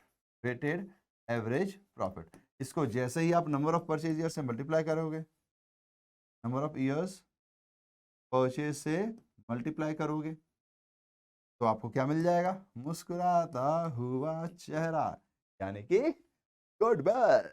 ठीक है, सिंपल है, सारा हमको पता ही है। निकालने के लिए आएगा तो बस मल्टीप्लीकेशन ही है। ये आपने इकोनॉमिक्स में भी पढ़ा होगा, हम कई बार वेट के थ्रू निकालते हैं, है ना, सिंपल है ये। चलिए आगे बढ़ते हैं। अब आती है बारी सुपर प्रॉफिट मेथड की। इसके अंदर क्या होता है भैया, तो इसके अंदर बस एक स्टेप और बढ़ जाता है। तो सबसे पहला स्टेप तो भैया कि या तो एक्चुअल प्रॉफिट आपको गिवन होगा या एवरेज प्रॉफिट के मेथड से आप निकालोगे, हमने मेथड देख ली है। दूसरा तरीका, अब दूसरी चीज क्या होती है, वो आपको निकालनी पड़ती है नॉर्मल प्रॉफिट। इसका आपके पास फॉर्मूला होता है भैया। नॉर्मल प्रॉफिट का फॉर्मूला क्या होता है, तो ये आ जाती है capital employed into rate of return, है ना, रेट ऑफ रिटर्न लिखा रहता अपॉन 100। बस सिंपल सा पॉइंट है। तो जब मैं इससे इसको मल्टीप्लाई करके निकालूंगा तो मेरे पास नॉर्मल प्रॉफिट आ जाएगा। फिर थर्ड स्टेप निकलता है, सुपर प्रॉफिट निकालने का क्या तरीका है, एक्चुअल प्रॉफिट जो आया उसमें से माइनस कर दीजिए नॉर्मल प्रॉफिट, तो आपको सुपर प्रॉफिट मिल जाएगा। फिर चौथा स्टेप गुडविल निकालने का। चौथा स्टेप क्या है भैया जी, गुडविल निकालने का है। अच्छा जी, गुडविल का क्या है, तो super profit into number of years purchase, very simple. ठीक है, बहुत ही सिंपल हो गया। अब यहां पर क्या होता है, थोड़ा बहुत कभी कभी झोल हो जाता है कि भैया कैपिटल एम्प्लॉयड जो है वो हमको गिवन नहीं होता है, तो इसमें कुछ फॉर्मुलेज होते हैं। अभी हम थोड़ी देर में इसको देख लेते हैं। नॉर्मली आप इतना समझ लो कि अगर आपको एसेट्स गिवन है तो उसमें से माइनस लायबिलिटी करना है। नॉर्मली क्वेश्चन में इतना ही आता है, बट इसका फॉर्मूला भी हम देखते हैं। ठीक है, नॉर्मल तो अभी हम ध्यान रख सकते हैं, बाकी आपके पास इसमें ज्यादा कोई झंझट नहीं होती है। अब ज्यादा से ज्यादा भैया वो एक्चुअल प्रॉफिट दे नहीं रहा, आपसे निकालने के लिए कह रहा है, तो एवरेज प्रॉफिट मेथड जो है ना नॉर्मल वाला, वही निकालना है, बस एवरेज प्रॉफिट तक, क्योंकि गुडविल तो हम यहां पर निकालेंगे। ठीक है, समझ गए। नॉर्मल प्रॉफिट का फॉर्मूला ये रहा। कैपिटल एम्प्लॉयड में कई बार वो प्रॉपर कैपिटल एम्प्लॉयड नहीं देते, कई बार एसेट देते, उसमें से लायबिलिटी को माइनस कर दो तो हो जाता है। ठीक है, बाकी अभी हम इसका फॉर्मूला और देखेंगे। ठीक है, चलिए तो फिर आगे बढ़ रहे हैं अपन। यहां तक डन है, डन डना डन डन। चलो फिर ये रहा capital employed. Capital employed actually होता क्या है? तो capital employed refers to the net tangible asset employed in the business. Normal profit earned is computed on capital employed based on normal rate of return on capital employed. कि जो भी आपका capital employed है उस पर जब भी आप रेट लगाओगे तो उससे आप नॉर्मल प्रॉफिट निकाल लोगे। इसके दो अप्रोचेस होते हैं, एक एसेट्स अप्रोच, एक लायबिलिटी साइड अप्रोच। अगर मैं एसेट्स अप्रोच की बात करूं, अगर ये आप यहीं पढ़ लोगे ना तो आप यकीन मानो कि आपको अकाउंटिंग रेशियो में भी ये काम आता है। तो अगर यही मैं आपको बता रहा हूं बार बार कि कॉमर्स में ऐसा है कि अगर एक चीज आपने एक बार सही पढ़ ली ना तो बहुत बार वो यूज होती है, तो आपको दोबारा वो पढ़ने की जरूरत ही नहीं है, आप नए कॉन्सेप्ट पे वर्क कर सकते हो। बस हमारी प्रॉब्लम क्या होती है, एक बार पढ़ लिया भूल जाओ, आगे चलते हैं अगला चैप्टर, अच्छा दोबारा ये टॉपिक, अच्छा अब की बार अच्छे से पढ़ते हैं, फिर उसके बाद तीसरा चैप्टर, अच्छा फिर से है टॉपिक, इस बार इसको और अच्छे से पढ़ते हैं। तो इस चक्कर में क्या होता है कि आप मेजर क्रक्स सेम रहता है, बस थोड़ा थोड़ा चेंज है, तो एक बार ही अच्छे से पढ़ लो तो सही रहेगा। ठीक है, नाउ एसेट अप्रोच हमसे क्या कहती है भैया, सिंपल कह रही है कि फिक्स्ड एसेट्स में प्लस करो करंट एसेट्स, माइनस करो आउटसाइड लायबिलिटी, बात खत्म। अगर मान लीजिए टोटल एसेट्स निकालने, टोटल एसेट्स गिवन है तो टोटल एसेट्स माइनस गुडविल, ये भी माइनस होगा आपके पास, नॉन ट्रेड इन्वेस्टमेंट, ये ब्रैकेट में कर लूं क्या मैं, चलो ये सब non trade investment, all fixed assets minus outside liability, यानी कि ये सब क्या हो जाएगा हमारा इसमें से माइनस हो जाएगा। ठीक है, बस तो फिर आपके पास टोटल एसेट्स अगर मान लीजिए जो फाइनल होता है ना बैलेंस शीट के अंदर एसेट्स के नीचे सबसे टोटल, तो उसमें से आप ये सारी चीजें माइनस कर दोगे तब भी आपका क्या आ जाएगा, गुडविल आ जाएगा, कैपिटल एम्प्लॉयड आ जाएगा, सॉरी। ठीक है, देन लायबिलिटीज वाली अप्रोच ये सबसे सिंपल है, capital employed equals to capital plus free reserves minus goodwill given profit and loss debit और non trade investment fictitious assets debit deferred revenue expenditure जो भी है वो सब हम यहाँ से माइनस कर देंगे। याद रखिएगा ये जो गुडविल होगा ये ओल्ड गुडविल है इसलिए माइनस हो रही है ना। फिर उसके बाद नोट, ये इंपॉर्टेंट है, प्लीज इसको देखिएगा, investments are taken as non trade investment, investment को हमेशा आपको नॉन ट्रेड इन्वेस्टमेंट समझना है unless specifically given trade investment. जब तक आपसे ये ना कहा जाए कि ये ट्रेड इन्वेस्टमेंट है तब तक आप इसे नॉन ट्रेड मानोगे, और नॉन ट्रेड मानोगे मींस इसको यहां से माइनस करोगे। ठीक है, डन। ये आपकी कैपिटल एम्प्लॉयड का फॉर्मूला है। नॉर्मली जो आपके बुक्स में क्वेश्चन है, अगर आप 12th क्लास याद करो तो एसेट्स दे देते, लायबिलिटी देते थे, इनको माइनस कर दो तब भी अपना बात बन जाती थी, तो कैपिटल एम्प्लॉयड आ जाता है। बट एक प्रॉपर फॉर्मूला आपको पता होना चाहिए क्योंकि अकाउंटिंग रेशियो में भी ये फॉर्मूला यूज किया जा सकता है, या फिर कभी पेपर अगर थोड़ा सा एक क्वेश्चन टफ बनाने का मन हुआ तो क्या पता इस फॉर्मूले की मदद से आपको आसानी लग जाए। ठीक है, तो प्लीज इसको याद रखिएगा। चलिए आगे बढ़ते हैं। अब आ जाती है बारी हमारी कैपिटलाइजेशन मेथड की। ठीक है, तो कैपिटलाइजेशन मेथड में सबसे पहला मेथड है एक्चुअल प्रॉफिट मेथड। तो इसमें नॉर्मली क्या होता है कि आपको एक्चुअल प्रॉफिट निकालने के लिए वही वाला एरिया है, year 1 plus year 2 plus year 3 divided by 3। ठीक है, फिर हमारे पास क्या होता था, हम गुडविल निकालने के लिए actual profit into number of years purchase करते थे। अब हम नंबर ऑफ ईयर परचेज ना करके यहाँ पे 100 अपॉन रेट कर देंगे, बस इतना ही अंतर है। ठीक है, अब कई बार कुछ आपको नेट एसेट्स ये सब दिए होते तो वो इसमें से आपको वहां से माइनस कर देने हैं। ठीक है, अगर क्वेश्चन में आपको गिवन है तो, अदरवाइज यही वैल्यू आपकी जो है इसे कैपिटलाइजेशन मेथड के थ्रू गुडविल का वैल्यू निकाला जाता है। अगर ऐसी चीजें गिवन होंगी तो फिर माइनस हो जाएंगी, फिर जो आंसर आएगा वो इसको माइनस करने के बाद आता है, अदरवाइज यही आपका आंसर बन जाती है। देन उसके बाद आपके पास सेकंड मेथड आती है। सेकंड मेथड कौन सी है भैया, सुपर प्रॉफिट मेथड है। इसमें भी वही वाला पॉइंट है, सुपर प्रॉफिट मेथड में जो आपके पहले आपने स्टार्ट किया था, तो ए एक्चुअल प्रॉफिट निकालना है, बी नॉर्मल प्रॉफिट निकालना है। कैसे निकालना है, तो वही capital employed into rate upon 100, ये रेट ऑफ रिटर्न होता है ना। फिर सी केस में, सी में क्या हो जाएगा भैया जी, आपको सुपर प्रॉफिट निकालना है, तो सुपर प्रॉफिट कैसे आएगा, तो actual profit minus normal profit, यहां तक तो सब सेम है। अब क्या दिक्कत है, डी, इसमें हम क्या कर रहे थे, गुडविल निकालने के लिए हम नंबर ऑफ ईयर परचेज से मल्टीप्लाई कर दे रहे थे, है ना, गुडविल निकालने के लिए नंबर ऑफ परचेज ईयर से मल्टीप्लाई कर दे रहे थे। अब यहां पर क्या होगा कि यहां पर आपको कुछ नहीं करना है, यहां पर आपके पास सुपर प्रॉफिट आ गया, इनटू 100 अपॉन रेट कर देना है, बस यही एक नई चीज है जो कि यहां पर भी थी, 100 अपॉन रेट कर देना है, नंबर ऑफ ईयर परचेज करने के बजाय इससे मल्टीप्लाई कर देना। इसी को बोलते हैं कैपिटलाइजेशन मेथड। सुपर प्रॉफिट वे में आपने कैपिटलाइज कर दिया, यहां पर आपने एवरेज प्रॉफिट वे में कैपिटलाइज कर दिया था, तो जो आंसर आएगा आपके पास वो गुडविल हो जाता है। कई बार आपको नेट एसेट्स गिवन होते हैं, कुछ एसेट्स गिवन होते हैं, तो वो माइनस हो जाएगा, फिर जो आपकी कैपिटलाइज वैल्यू है वो जो बच गई वो आपकी गुडविल की वैल्यू कहलाएगी कैपिटलाइजेशन मेथड के थ्रू। ठीक है, ये सब 12th का है, ये सब रिपीटेड है, कोई ज्यादा इसमें है नहीं, मैं बस आपको याद दिला रहा हूं ताकि आपको ध्यान रहे, है ना, क्योंकि फिर हमें एमसीक्यूज क्वेश्चंस करने हैं। ठीक है, चलिए तो आगे बढ़ जाते हैं। नाउ अब दूसरा हिस्सा आ जाता है, क्योंकि इस चैप्टर के अंदर दो हिस्से जुड़ते हैं, एक गुडविल वाला जो कि हमने पूरा कर लिया, अब रिकंस्टिट्यूशन वाला। तो इसको देखिए, reconstitution of a firm take place in the following circumstances. भैया ये रिकंस्टिट्यूशन कब कब हो सकता है ना, क्योंकि रिकंस्टिट्यूशन हम पढ़ तो रहे हैं, पर कब कब होगा बॉस? तो ये तब तब होगा जब जब कुछ ना कुछ पार्टनरशिप में चेंज होगा, चाहे फिर वो रेशियो की वजह से कोई चेंज हो, change in profit sharing ratio हो जाए, या फिर कोई नया आदमी आ जाए, या फिर कोई चला जाए, या फिर कोई भगवान जी को ही प्यारा हो जाए, या फिर कोई अमलगमेशन चल रहा हो। तो इन सब केसेस में आपका रेशियो कहीं ना कहीं बदलता है, यानी कि आपको रिकंस्टिट्यूशन करना पड़ता है। अब क्योंकि रिकंस्टिट्यूशन करेंगे तो तब से लेकर अब तक में कुछ ना कुछ एसेट्स की वैल्यू, कुछ ना कुछ आपकी लायबिलिटी बनी होगी, कुछ ना कुछ आपके पास रिजर्व्स होंगे। अब क्योंकि रेशियो बदलने वाला है तो वैल्यू इन रिजर्व्स में भी फ्लक्चुएशन आ सकता है। तो वही इस चैप्टर में हमें पढ़ना होता है कि जो भी चेंज आ रहा है, जो भी पार्टनर सेक्रीफाइस कर रहा है, उसको मुनाफे का हिस्सा तो मिलना ही चाहिए। तो वही इस चैप्टर का मेन क्रक्स निकालना होता है। ठीक है, चलिए आगे बढ़ते फिर। तो भैया change in profit sharing ratio amongst the existing partner, सबसे पहले आपको क्या करना पड़ेगा?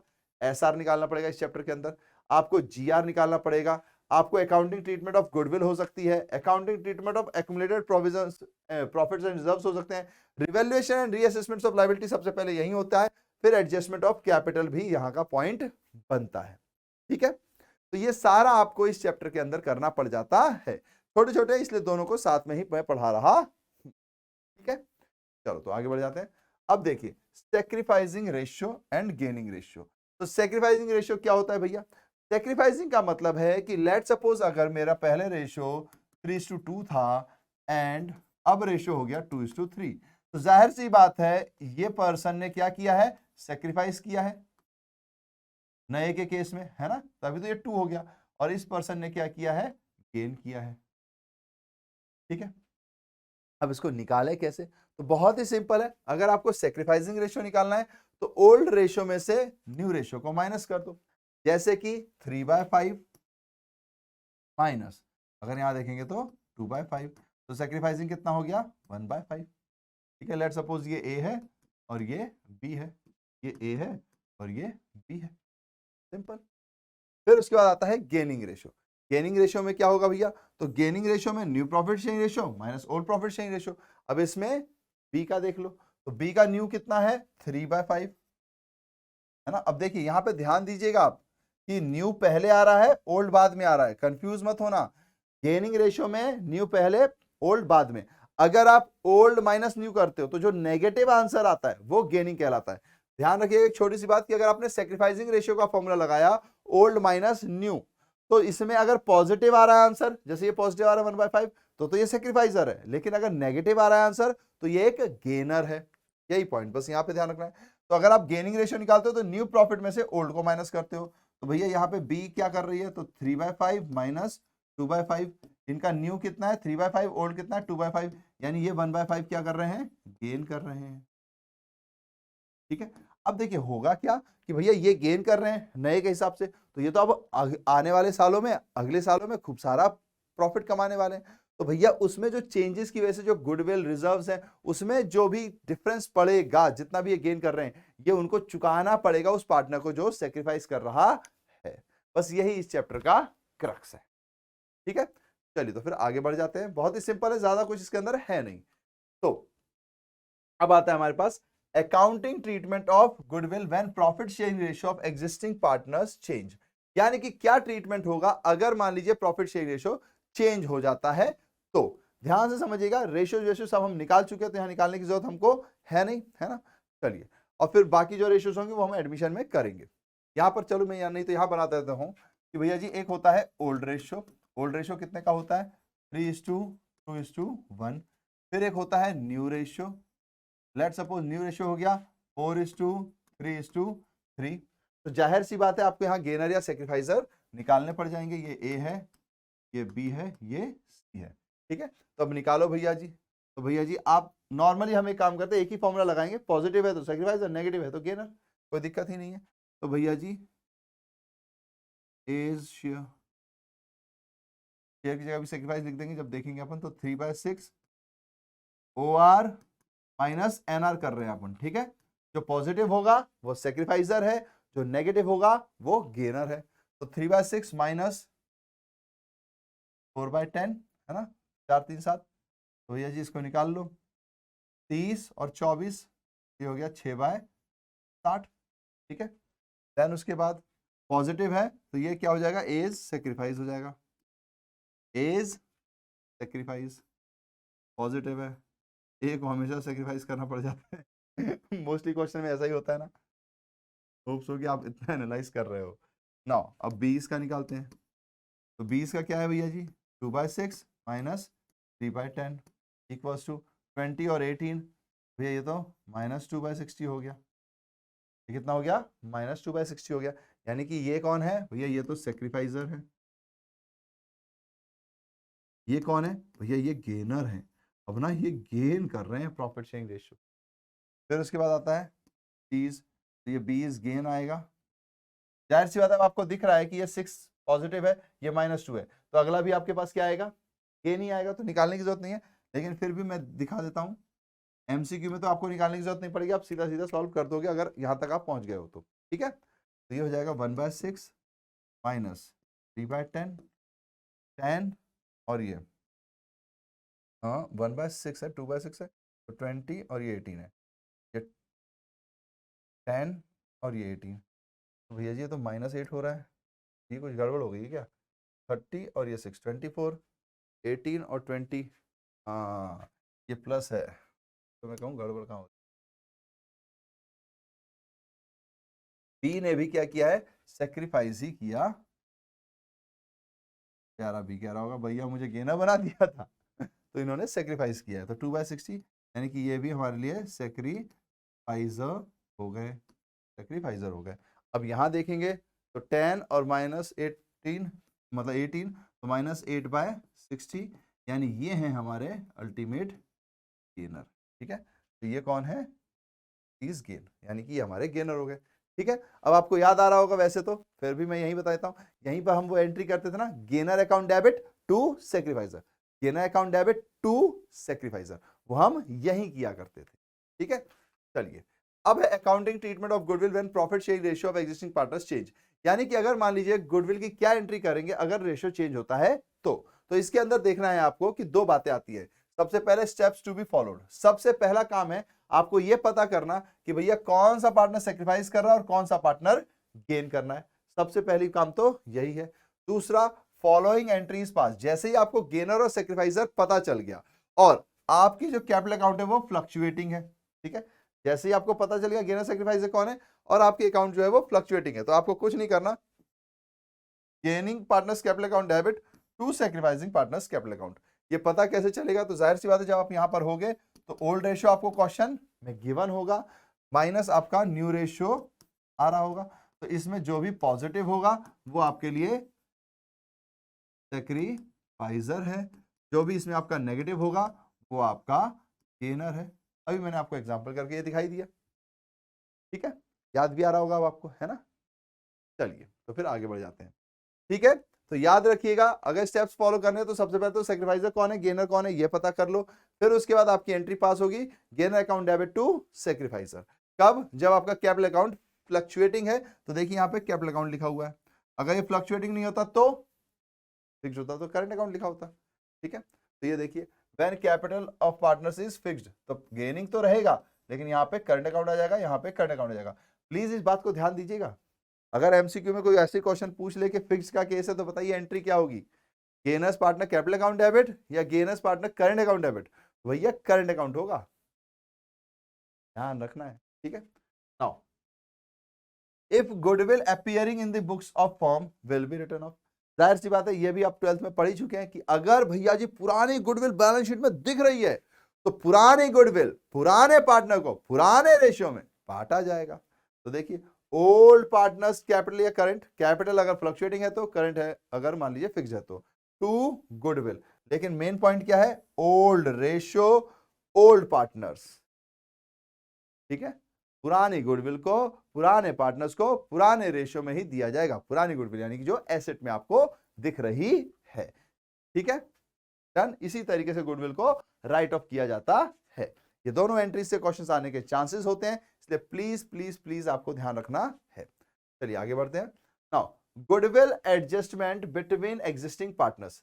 अगर मान लीजिए क्वेश्चन आपको ऐसा आता है, आपको यही बस ध्यान रखना है कि नॉर्मली जो एडजस्टमेंट के क्वेश्चन आएंगे वो ऐसे आएंगे, कैसे आएंगे, कॉमियंस एंड निक्कू यानी मैं और आप, हम दोनों मिले और बन गए हैं पार्टनर्स एक फॉर्म में, in a firm sharing profits in the ratio of 3:1 with the effect of 1 अप्रैल 2022। 1 अप्रैल 2022 के लिए है, 3:1 इसका रेशियो है। हमने कहा अच्छा जी, they agree to share profits equally. इन्होंने कहा कि भैया अब हम प्रॉफिट इक्वली शेयर करेंगे, यानी कि मुझे कुछ ना कुछ निकालना पड़ जाएगा। तो जाहिर सी बात है अपने पार्टनर्स का नाम सी और एन रख लेते हैं, ठीक है। Old ratio minus new ratio, तो ओल्ड क्या था 3/4 और 1/4 माइनस न्यू रेशियो यानी 1/2 1/2।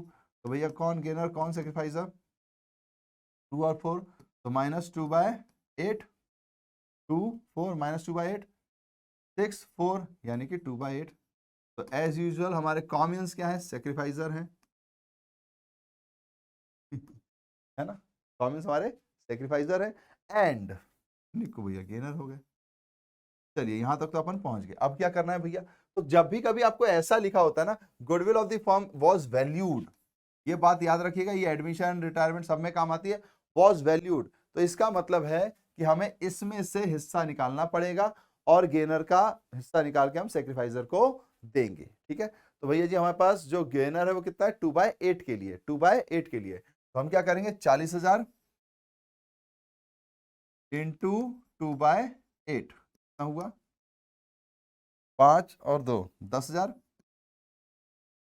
ठीक है। अब एंट्री क्या होगी, तो एंट्री कुछ नहीं है, जो हमारे गेनर है यानी कि एंस कैपिटल या करंट अगर फिक्स होता तो, ठीक है, अगर फिक्स होता तो करंट अकाउंट आ जाता, 2 सीज कैपिटल अकाउंट यानी निक्कू भैया कैपिटल अकाउंट डेबिट टू कॉमियंस कैपिटल अकाउंट, कितने रुपए से, 10,000 से। बस यही करना है हमें इस चैप्टर में, और तो कुछ भी नहीं करना, सबका सब हल हुआ है, ठीक है। बस फिर सॉल्व हो गया, तो आगे बढ़ जाते हैं अपन, ठीक है। चलिए तो आगे बढ़ते हैं। अब आगे की बात है एक्यूमुलेटेड प्रॉफिट्स एंड रिजर्व्स के ऊपर हम आ गए हैं कि भैया जी अगर कोई एक्यूमुलेटेड प्रॉफिट और रिजर्व्स दिया हो, भैया ये दिया कहां होता है, सबसे पहले तो ये ध्यान कीजिए, भैया ये ना बैलेंस शीट में दिया होता था, किस साइड, लायबिलिटी साइड, अगर प्रॉफिट हो तो, और अगर भैया लॉस होता है था तो ये एसेट साइड दिया होता था। मैं क्या कहूंगा, वाह वेरी गुड, अगर इतना याद है तो।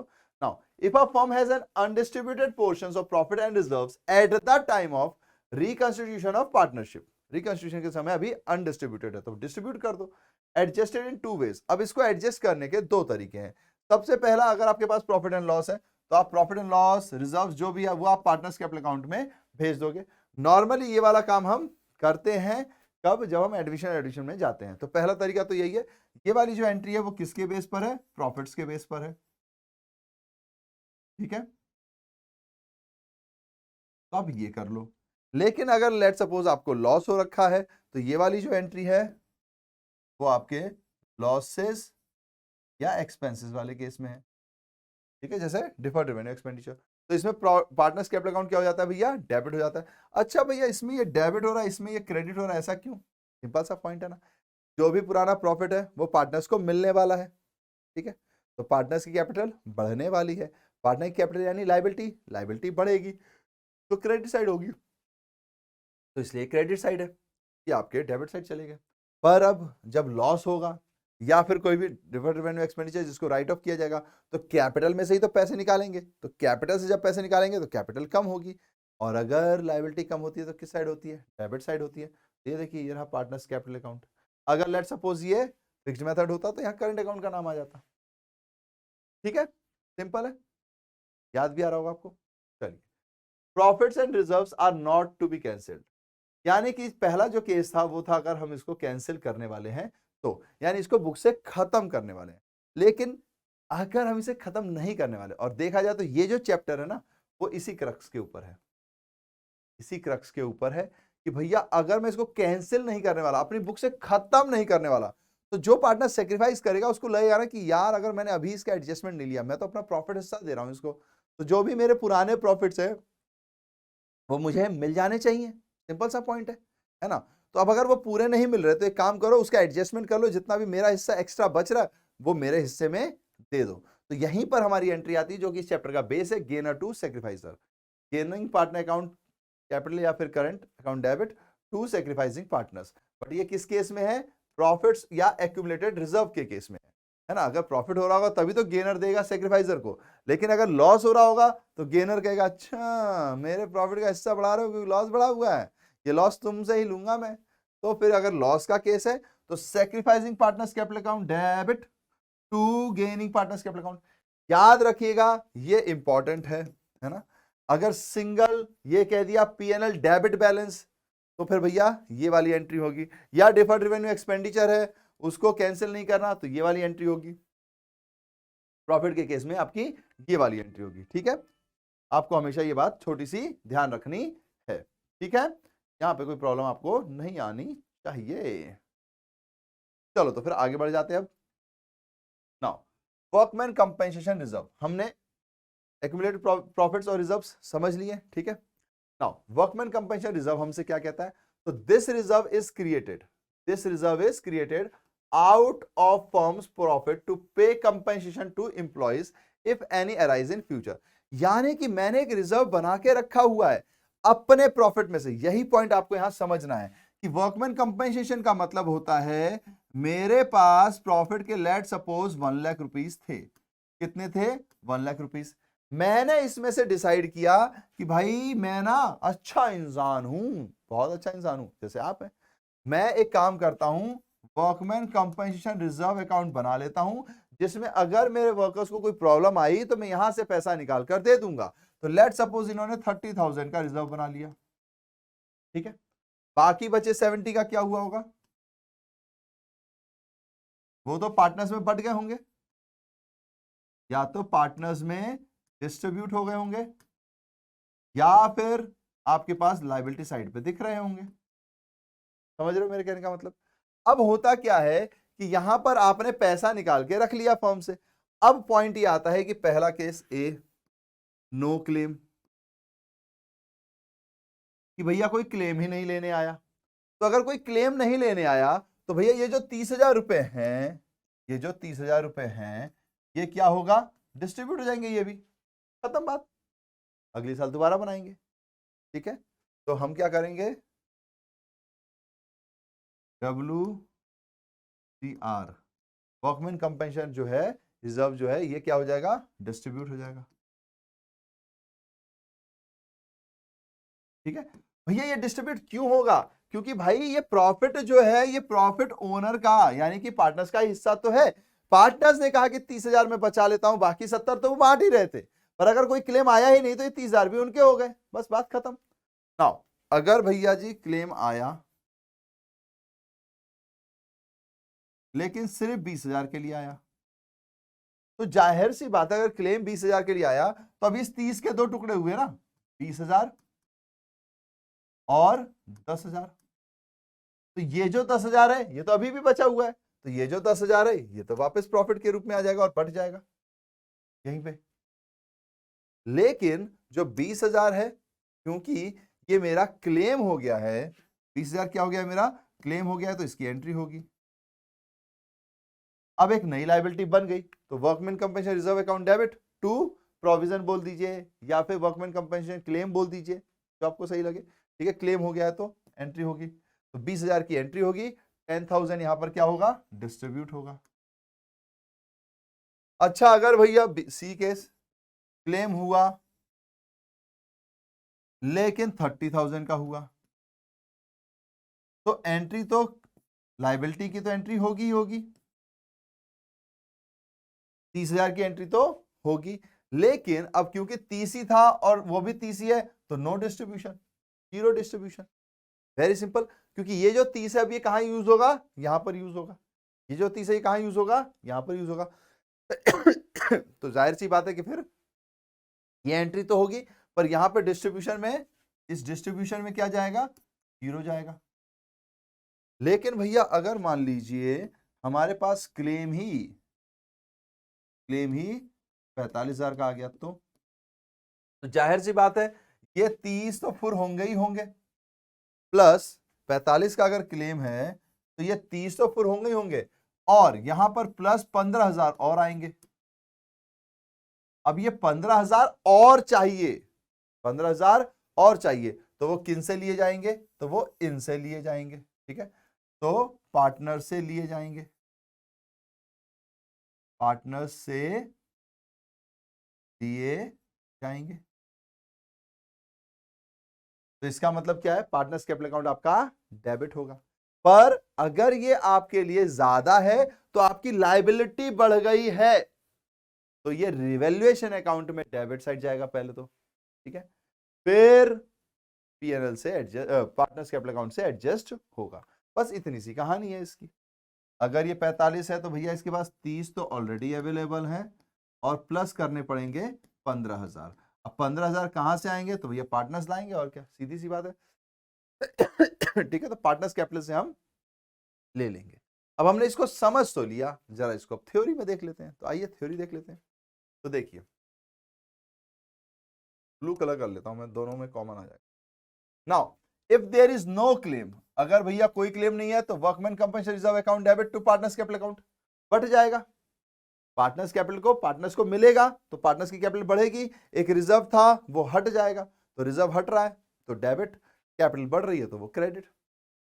इफ, अच्छा ये ध्यान रखिएगा, ये वर्कमैन कंपनसेशन जो है इन देयर ओल्ड रेशियो हो रहा है, reserves credited to the partners capital account in their old ratio. अगर बटेगा तो जाहिर सी बात है ओल्ड रेशियो में ही आएगा।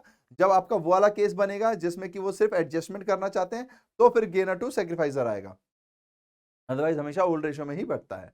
Now if the claim of workman compensation is lower than the amount of workman compensation, अगर लोअर है तो भैया जितना भी है, लेट सपोज हमारा केस क्या था कि 30,000 का रिजर्व था, लेकिन 20,000 क्लेम हो गया, तो भैया जो भी चीज हुई वो provision for workman compensation claim account में चली जाएगी। कितने रुपए हैं, 20,000 रुपए। बाकी जो बचे 10 वो अब फिर से बढ़ जाएंगे, फिर से डिस्ट्रीब्यूट हो जाएंगे। अब डिस्ट्रीब्यूट होंगे तो कैपिटल अकाउंट क्या हो रहा है आपका, बढ़ रहा है, तो क्रेडिट साइड, वर्कमैन कैशन खत्म हो रहा है, तो भैया ये डेबिट साइड, ठीक है।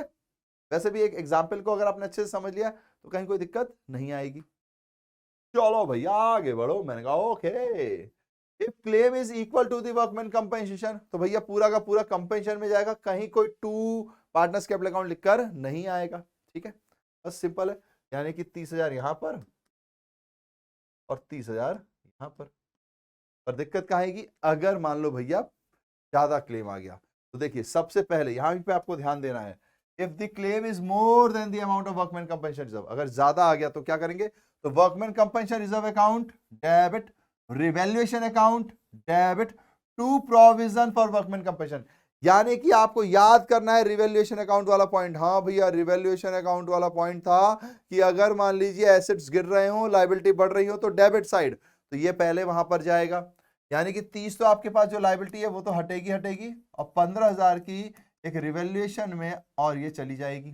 फिर बाद में इसका इफेक्ट किस पे पड़ेगा, पार्टनर्स कैपिटल पे, क्योंकि ये लॉस है, तो जाहिर सी बात है ये पार्टनर्स कैपिटल से खींचा जाएगा। तो एंट्री क्या हो जाएगी, ये डेबिट से अब क्रेडिट हो जाएगा, और पार्टनर्स कैपिटल डेबिट हो जाएंगे, क्योंकि अब यहां पर कैपिटल पार्टनर्स की क्या होगी, डिक्रीज होगी। कितने रुपए से, 15K से, यानी 15,000 15,000, बस खत्म। तो इतना हमारा वर्कमैन कंपनसेशन रिजर्व है। ध्यान रखिएगा, अगर आपने यहां पढ़ लिया, भैया जी एडमिशन में भी वही है, रिटायरमेंट में भी थोड़ा थोड़ा चेंज है, क्योंकि रिटायरमेंट पार्टनर जा रहा होता है तो सेक्रीफाइजर वो होता है, एडमिशन में जो पार्टनर आ रहा होता है वो गेनर होता है, जो रह रहे होते हैं वो सेक्रीफाइजर होते हैं। बस बेसिक ही डिफरेंस है, बाकी तो कैलकुलेशन सब सेम है, ठीक है। चलिए तो अब आगे बढ़ते हैं। अब बारी आती है इन्वेस्टमेंट फ्लक्चुएशन रिजर्व की। इसका मतलब क्या है, तो इसका मतलब है the reserve is created out of firm's profit to adjust the difference. यानी कि मैंने एक रिजर्व क्रिएट कर दिया कि अगर इन्वेस्टमेंट में कुछ भी ऊपर नीचे होगा तो यहां से मैं उसको एडजस्ट करूंगा। सेम वर्कमैन कंपनसेशन फंड की तरह ही है या रिजर्व की तरह ही है, बस इसका नाम अलग है, इसका थोड़ा सा काम अलग है। तो यहां पार्टनर्स कैपिटल की जगह इन्वेस्टमेंट बढ़ता है। तो अगर मैं वैसे कहूं तो सबसे पहले, अगर मान लीजिए सबसे पहले लिखने से पहले, ये भी वही पॉइंट है कि आपके पास प्रॉफिट था, ये भी क्या है, वही पॉइंट है कि आपके पास प्रॉफिट था 1 लाख का, ठीक है, आपके पास प्रॉफिट था 1 लाख का, आपने सोचा कि यार इसमें से कुछ पैसा मैं रिजर्व के लिए रख लेता हूँ, तो 30,000 आपने क्या किया, रिजर्व के रख लिया। 70,000 आप क्या करोगे भैया, डिस्ट्रीब्यूट करेंगे, तो अभी भी कर दो, ठीक है, डिस्ट्रीब्यूट हो जाएगा। अब यहाँ पे केस बनता है, पहला केस कि भैया नो फ्लक्चुएशन, क्या हो रहा है, नो फ्लक्चुएशन। तो अगर कोई फ्लक्चुएशन ही नहीं हो रही, कुछ ऊपर नीचे नहीं जा रहा, तो भैया ये 30,000 डिस्ट्रीब्यूट हो जाएंगे, सिंपल। सेकंड केस, फ्लक्चुएशन तो हुई और 10,000 की, फ्लक्चुएशन तो हुई मगर 10,000 की, ठीक है। तो भैया जी 10,000 की फ्लक्चुएशन हुई तो कोई बात नहीं, इसमें से 10,000 निकाल लेंगे और बाकी 20 यहां दे देंगे, ठीक है। अब आता है थर्ड केस कि भैया लेट सपोज अगर हमारा जो फ्लक्चुएशन हुआ है, वो 30,000 का हुआ है, तो जाहिर सी बात है ऐसे केस में पूरा का पूरा जो 30,000 है वो रिजर्व में चला जाएगा, मतलब वो खत्म हो जाएगा 30 का 30,000, और सारा का सारा क्या चला जाएगा, इन्वेस्टमेंट की वैल्यू को ठीक करने में चला जाएगा। चौथा पॉइंट, अगर फ्लक्चुएशन हुआ लेकिन 50,000 का हुआ, तो भाई 50,000 का हुआ तो 30 तो आपके पास है ही, प्लस 20,000 और करने पड़ जाएंगे, तो ये कहां से लिए जाएंगे, तो जाहिर सी बात है डिस्ट्रीब्यूट किसको कर रहे थे, पार्टनर्स कैपिटल अकाउंट को, है ना, डिस्ट्रीब्यूट हम कहां कर रहे थे, पार्टनर्स कैपिटल अकाउंट में ही तो कर रहे थे, हमें पार्टनर्स कैपिटल अकाउंट को ही तो पैसा देना है ना, वही बटेगा, यानी कैपिटल अकाउंट बढ़ रहा था। अब भैया जी अगर लॉस हो गया है तो कैपिटल अकाउंट से लिया जाएगा, ठीक है, डिस्ट्रीब्यूट करने की वजह से यहाँ क्या लिया जाएगा, लिया जाएगा, पार्टनर्स कैपिटल अकाउंट में माइनस होगा, ठीक है। अब एक नई केस इसमें आ जाती है, क्योंकि वर्कमैन कंपनसेशन रिजर्व जो है वो खुद में कोई प्रॉफिट जनरेट नहीं कर सकता, है ना, तो इसलिए उसमें ये केस नहीं आता। लेकिन इन्वेस्टमेंट फ्लक्चुएशन में मैं ये क्यों मानूं कि हमेशा लॉस ही होगा या हमेशा बराबर ही होगा, ज्यादा भी तो हो सकता है, मैं तो चाहता हूं भाई जितना ज्यादा हो जाए उतना ही मेरे लिए अच्छा है, मुझे मजा आएगा यार, इन्वेस्टमेंट करते ही इसीलिए। यानी कि यहाँ पे पांचवा केस आ जाता है, पॉजिटिव हो जाती है फ्लक्चुएशन, क्या हो जाती है, पॉजिटिव हो जाती है फ्लक्चुएशन, तो जाहिर सी बात है ये तो फिर प्रॉफिट में आ जाएगा, ठीक है। तो इसमें इन्वेस्टमेंट में इसकी वैल्यू चली जाएगी, जाहिर सी बात है जितना भी बढ़ा वो इन्वेस्टमेंट की वैल्यू हो जाएगी। बस फिर अब इसकी एंट्री देख लीजिए, सिंपल सारी चीजें हैं। तो when book value and market value of investment is same, जब बुक वैल्यू और मार्केट वैल्यू सेम है तो भैया जी investment fluctuation reserve account debit to partners capital account, क्योंकि भैया जी जो भी रिजर्व आपने बनाया था 30,000 का वो पार्टनर्स कैपिटल अकाउंट को दे दो, बात खत्म, कोई फ्लक्चुएशन आया ही नहीं, मैंने कहा ओके। फिर when market value of investment is less than the book value, यानी मार्केट वैल्यू ज्यादा है, बुक वैल्यू हमारी कम है, तो जाहिर सी बात है हम क्या करेंगे, investment fluctuation reserve account debit to investment to partners capital account, ठीक है। तो यानी कि हमारे पास जितना हिस्सा इन्वेस्टमेंट में आएगा वो उसमें चला जाएगा, बाकी आपका पार्टनर्स में बढ़ जाएगा, सीधा सा पॉइंट है। मतलब अगर रिजर्व मान लीजिए 50,000 का है तो 30 के अगर फ्लक्चुएशन हुआ यहाँ पर और बचे 20 के पार्टनर्स कैपिटल के अंदर चले जाएंगे, को मिल जाएंगे। फिर fall in the value is equal to the investment fluctuation reserve, अगर इक्वल है तो भैया जी ये पार्टनर को कुछ नहीं मिलेगा, है ना, तो पार्टनर को कुछ नहीं मिलेगा तो 50 का 50 इन्वेस्टमेंट में एडजस्ट हो जाएगा, तो 50 के और 50 के, बहुत ही सिंपल है ये, है ना, इसमें कहीं कोई दिक्कत नहीं है। Now fall in the value is more then investment fluctuation reserve, अगर फॉल ज्यादा है यानी कि अब लायबिलिटी खड़ी होगी तो इसमें आपके दो एंट्रीज होंगी, पहले तो इन्वेस्टमेंट रिजर्व्स आपका ये मान लीजिए 50,000 है, ठीक है, लेकिन फॉल जो हुआ वो 70,000 का हो गया, तो 20,000 आपको रिवैल्यूएशन से और लाने पड़ेंगे और 70,000 का आपका लॉस हो गया, ठीक है। फिर ये लॉस अल्टीमेटली कवर कहाँ किया जाएगा, पार्टनर्स कैपिटल अकाउंट से टू रिवैल्यूएशन अकाउंट। क्यों कवर किया जाएगा, क्योंकि याद कीजिए कि अगर मान लीजिए किसी इन्वेस्टमेंट की वैल्यू रिड्यूस होती है तो इन्वेस्टमेंट एक तरीके का एसेट है, रिडक्शन इन द वैल्यू है, यानी कि रिवैल्यूएशन अकाउंट के डेबिट साइड, ठीक है। फिर अल्टीमेटली बाद में जाके वो पार्टनर्स कैपिटल अकाउंट से एडजस्ट करेंगे तो कैपिटल अकाउंट से पैसा निकालेंगे तो एक कैपिटल अकाउंट नीचे और फिर रिवैल्यूएशन भी खत्म हो जाएगा, ठीक है, डन। अब अगला बढ़ता है, when market value of investment is more than the book value, अगर मार्केट वैल्यू हमारे पास ज्यादा है देन बुक वैल्यू, तो यहां पर क्या होगा, investment fluctuation reserve account debit to capital, जो आपने रिजर्व बनाया है वो तो भैया आपके कैपिटल में बढ़ जाएगा, पर आपकी इन्वेस्टमेंट की वैल्यू भी बढ़ेगी, तो इन्वेस्टमेंट अकाउंट भी आपका डेबिट होगा, इन्वेस्टमेंट की वैल्यू बढ़ रही है, टू रिवैल्यूएशन, और फिर रिवैल्यूएशन से ही जाएगा पार्टनर्स कैपिटल अकाउंट में। ठीक है, तो यहां तो कोई दिक्कत नहीं है, बहुत ही सिंपल केस है। ओके, डन है, यहां तक तो कोई दिक्कत नहीं है। चलिए, तो फिर अब आगे बढ़ते हैं। Accounting for revaluation of assets and liabilities, please ध्यान रखिएगा, मैं बार बार आपको बता रहा हूं, वर्कमैन कंपनसेशन, इन्वेस्टमेंट फ्लक्चुएशन यहीं पे कर लेंगे तो कोई भी दिक्कत नहीं आती है। ज्यादा से ज्यादा बस यही ध्यान रखना है कि अगर लायबिलिटी ज्यादा हो गई तो मैं पार्टनर्स कैपिटल से लेकर आऊंगा, पर रिवैल्यूएशन के थ्रू, है ना, पहले रिवैल्यूएशन ही जाएगा आपके डेबिट साइड और फिर बाद में जाके वो क्रेडिट होगा और पार्टनर्स कैपिटल डेबिट हो जाएगा। यही इन्वेस्टमेंट फ्लक्चुएशन में, इन्वेस्टमेंट फ्लक्चुएशन में बस एक बात और एक्स्ट्रा जुड़ जाती है कि भैया वर्कमैन कंपनसेशन रिजर्व कभी ज्यादा नहीं हो सकता, लेकिन इन्वेस्टमेंट फ्लक्चुएशन रिजर्व में क्या होगा कि अगर वैल्यू बढ़ गई तो रिजर्व आपके पूरे के पूरे पार्टनर में बढ़ जाएंगे और बाकी जो बढ़ी होगी वो आपके पार्टनर्स कैपिटल अकाउंट के साथ एडजस्ट होंगे, जैसे कि इस केस में हुए हैं, इन्वेस्टमेंट टू रिवैल्यूएशन और फिर revaluation to partners capital account. क्योंकि जाहिर सी बात है, इन्वेस्टमेंट की वैल्यू जब बढ़ती है तो रिवैल्यूएशन अकाउंट के क्रेडिट साइड पर आती है और वो हिस्सा फिर प्रॉफिट मतलब पार्टनर्स को मिलेगा। ठीक है, मुझे उम्मीद है आप कुछ भी चिंता नहीं होगी, और होगी तो प्लीज बता दीजिएगा, कोई ऐसा चिंता की बात नहीं है। Now accounting for revaluation of assets and liabilities, भैया जी अब एसेट्स एंड लायबिलिटी का रिवैल्यूएशन करेंगे तो जाहिर सी बात है यहां पर हमें दो पॉइंट्स ध्यान देने पड़ते हैं। पहला पॉइंट कि when revised values are to be recorded in the books, क्या मुझे रिवाइज्ड वैल्यू को बुक्स में रिकॉर्ड करना है। दूसरा पॉइंट, क्या when revised values are not to be recorded in the books, क्या मुझे रिवाइज्ड वैल्यू को बुक्स में रिकॉर्ड नहीं करना है।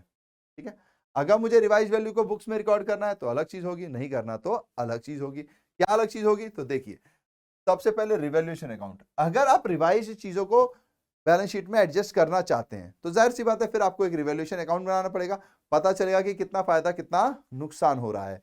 रिवैल्यूएशन अकाउंट कैसे बनेगा, हमें याद है, इस साइड पे आपके पास क्या आएंगे, अगर वैल्यू डिक्रीज हो रही है एसेट्स की, लायबिलिटी की इंक्रीज हो रही है या कोई अनरिकॉर्डेड लायबिलिटी मिल गई।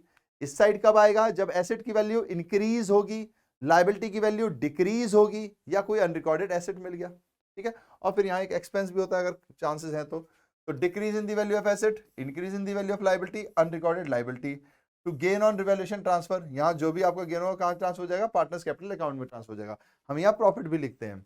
फिर increase in the value of asset, decrease in the value of liability, unrecorded asset, ये सारे हमारे लिए क्या है, फायदे की चीज है। तो ये सारे किस साइड होते हैं, क्रेडिट साइड पर होते हैं, कहीं ना कहीं मुझे बेनिफिट मिल रहा होता है ना, याद है आपको सब कुछ।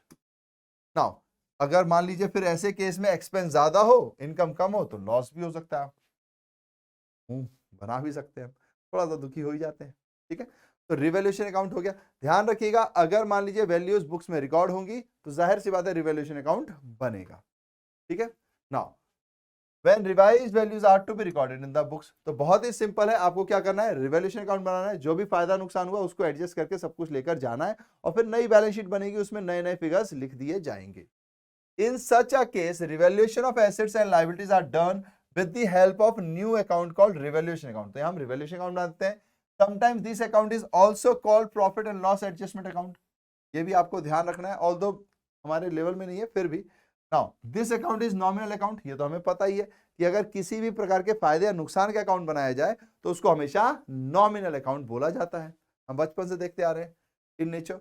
देयरफॉर, अच्छा वैसे नॉमिनल अकाउंट को ब्रैकेट कर दूं क्या, क्योंकि क्या पता यहीं से पूछ ले।